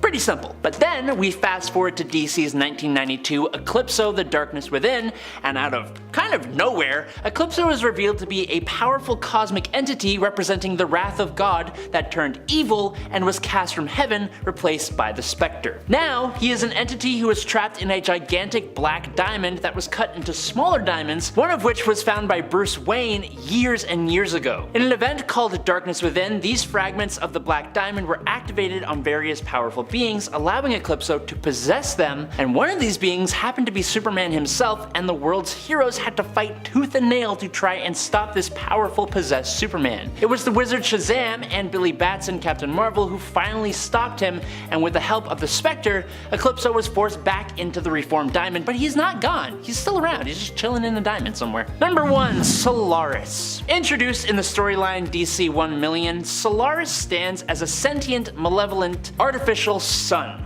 from the 20th century, but he survived till and had a bigger part to play in the distant 853rd century. That's a lot of centuries. What sets Solaris apart from other villains is its status as a living star, a conscious being born from the fusion of advanced technology and the essence of a dying sun. Possessing vast cosmic power, Solaris is a relentless foe who manipulates radiation, gravity, and I mean, he's a sun. He's hella powerful, manipulating immense energy to reshape its surroundings and project formidable attacks. Its motivation lies in a deep-seated desire to spread its influence and attain ultimate dominance in the universe, but also in the fact that he was defeated by the second Superman and has vowed vengeance against all Supermen who pop up after that. Solaris possesses a unique threat that transcends traditional physical battles, becoming the concept of a living sun with malevolent intent, adds an enthralling layer of cosmic mystery and existential danger, and I don't want to think about that. Number 10. Jane Doe. Jane Doe is a mass taker of lives who served time at Arkham Asylum. She appears to not have any skin of her own, with muscle tissue fully exposed, making her one of the most frightening villains to look at on our list, that is for sure. Instead of wearing her own skin, she covets the skin and lives of others. While she doesn't appear to have any specific superpowers, it has been implied that she might be capable of shapeshifting. She often gets to know her victims before taking their lives and adopting their identities, sometimes even wearing their preserved skin as a suit. Ew. Instead of simply using makeup to disguise herself. I mean, honestly, I don't think you should be putting makeup on exposed muscle tissue anyways. That seems like a good way to, I don't know, get an infection or something. I don't even know how Jane Doe has lived like this actually, if she really is as she appears to be. Even with her not wearing makeup and just wearing, I guess, skin suits. I don't know, still seems like it shouldn't be possible, especially if she doesn't have powers. And friends, before we move on to our next spot on this list, if you love what we do here at Top 10 Nerd, be sure to show us you love us by clicking that like button. Number 9. Zonas. You might know about Darkseid, who belongs to the new gods, but do you know about Zonas, who belongs to the old gods? After all, for there to be new gods, there have to have been old gods, right? Zonas is one of the old gods and is in fact believed to have been the last old god. He was known as the god of evil, or Yuga Khan. At one point, he wielded anti-life, claiming that it was what allowed him to resurrect the old gods, and he is believed to be the original being to first wield Omega Beams. Zonas ended up being trapped in the source, and even after escaping the prison and attempting to destroy all of creation, was defeated and imprisoned there once again. Number 8. Grail. Grail is the villainous daughter of Darkseid, who also acts as an opposing force to Wonder Woman. She was kind of born to be Diana's rival, really. The two women were born at exactly the same time, and it was prophesied that Grail, the daughter of Darkseid and Myrna, would bring about much destruction. As such, she was almost killed as soon as she was born, but her mother protected her. She proved almost right away in the comics that she was a new villain worthy of our time when she made easy work of the Justice League. She and Diana ended up facing off shortly thereafter, with Grail immediately coming across as a promising and deadly new foe. Number 7. Hush. Hush has managed to pull off some of the most horrific schemes over the years, and gotten under Batman's skin many times. And Catwoman's skin, literally in this case, when he ended up stealing her actual beating heart. Thomas Elliot is not only a powerful villain because of his intense vendetta against the Wayne family and Batman, but because he also is often shown to have the skill and the strength to match even Batman himself, as well as the cunning. In fact, in some cases,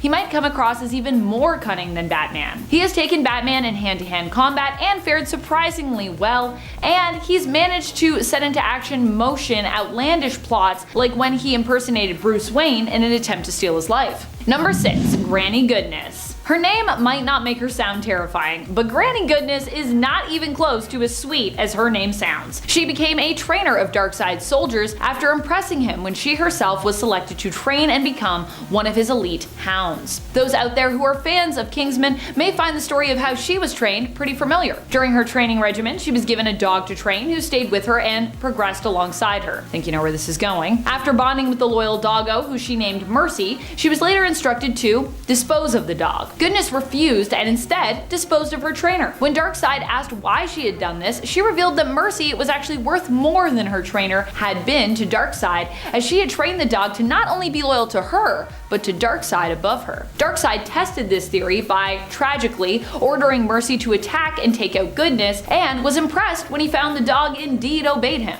Goodness then was forced to actually dispose of Mercy, but this act would inspire Darkseid to shape and use Granny Goodness as his most reliable trainer and recruiter of soldiers. That's one haunting origin story. Number 5. Brother Blood. Brother Blood is a pretty terrifying villain, to be honest. He can control his victim's mind if he ends up acquiring his victim's blood. And that isn't just all. Getting their blood, there is a whole slew of powers he can exert over you. In the current continuity, Brother Blood can use the blood of his enemies to heal, rip open teleportation portals, and even project energy. Oh, and he also gains the powers of those whose blood he has tasted. Ew. And of course, once he has your blood, he can also use it to control you, bending you to his will and making you do his bidding. Not only does that mean you are in danger of losing your own free will if you go up against him, but it also means you have to deal with all his servants who have already done so. He also happens to be a weirdly likable guy, so it's pretty easy for him to attract new willing followers to his cause. Currently in the comics, Brother Blood is even using his charismatic personality to present himself as a now redeemed villain, intent on helping to find a new planet for those who join his cause to live on in response to the global climate crisis that the world is experiencing. But we'll have to wait and see if this redemption is actually the real deal or not. I'm not buying it so far, and I'm really excited for when Brother Blood is like, I am a villain the whole time I've been a villain. Yes.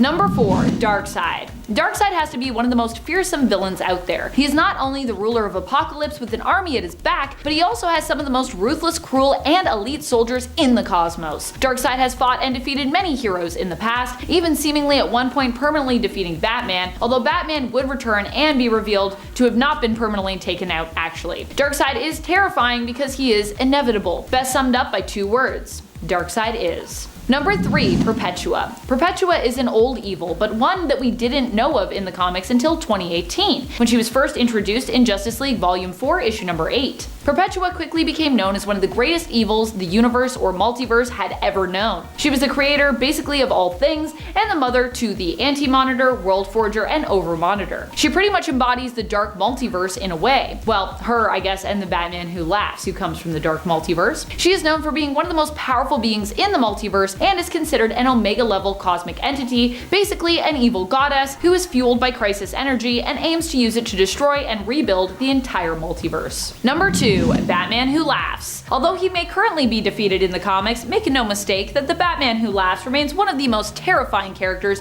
to come out of DC Comics' dark multiverse. Batman Who Laughs hails from the Earth of -22 and is a version of Bruce Wayne who ended up being turned insane by exposure to the Joker venom. This version of Bruce killed all of his fellow Bat family members except for Damian, who he instead recruited to join him. Batman Who Laughs would serve Barbados, the Bat God, and go on to assemble an army of Dark Knights for him from across the dark multiverse to join him in reshaping and conquering all of reality. From there, he would ally himself with Perpetua and would even go on to betray her, revealing the whole time that he sought to conquer the multiverse himself so he might reshape it in his own image, becoming one of the most feared villains in all of DC's history.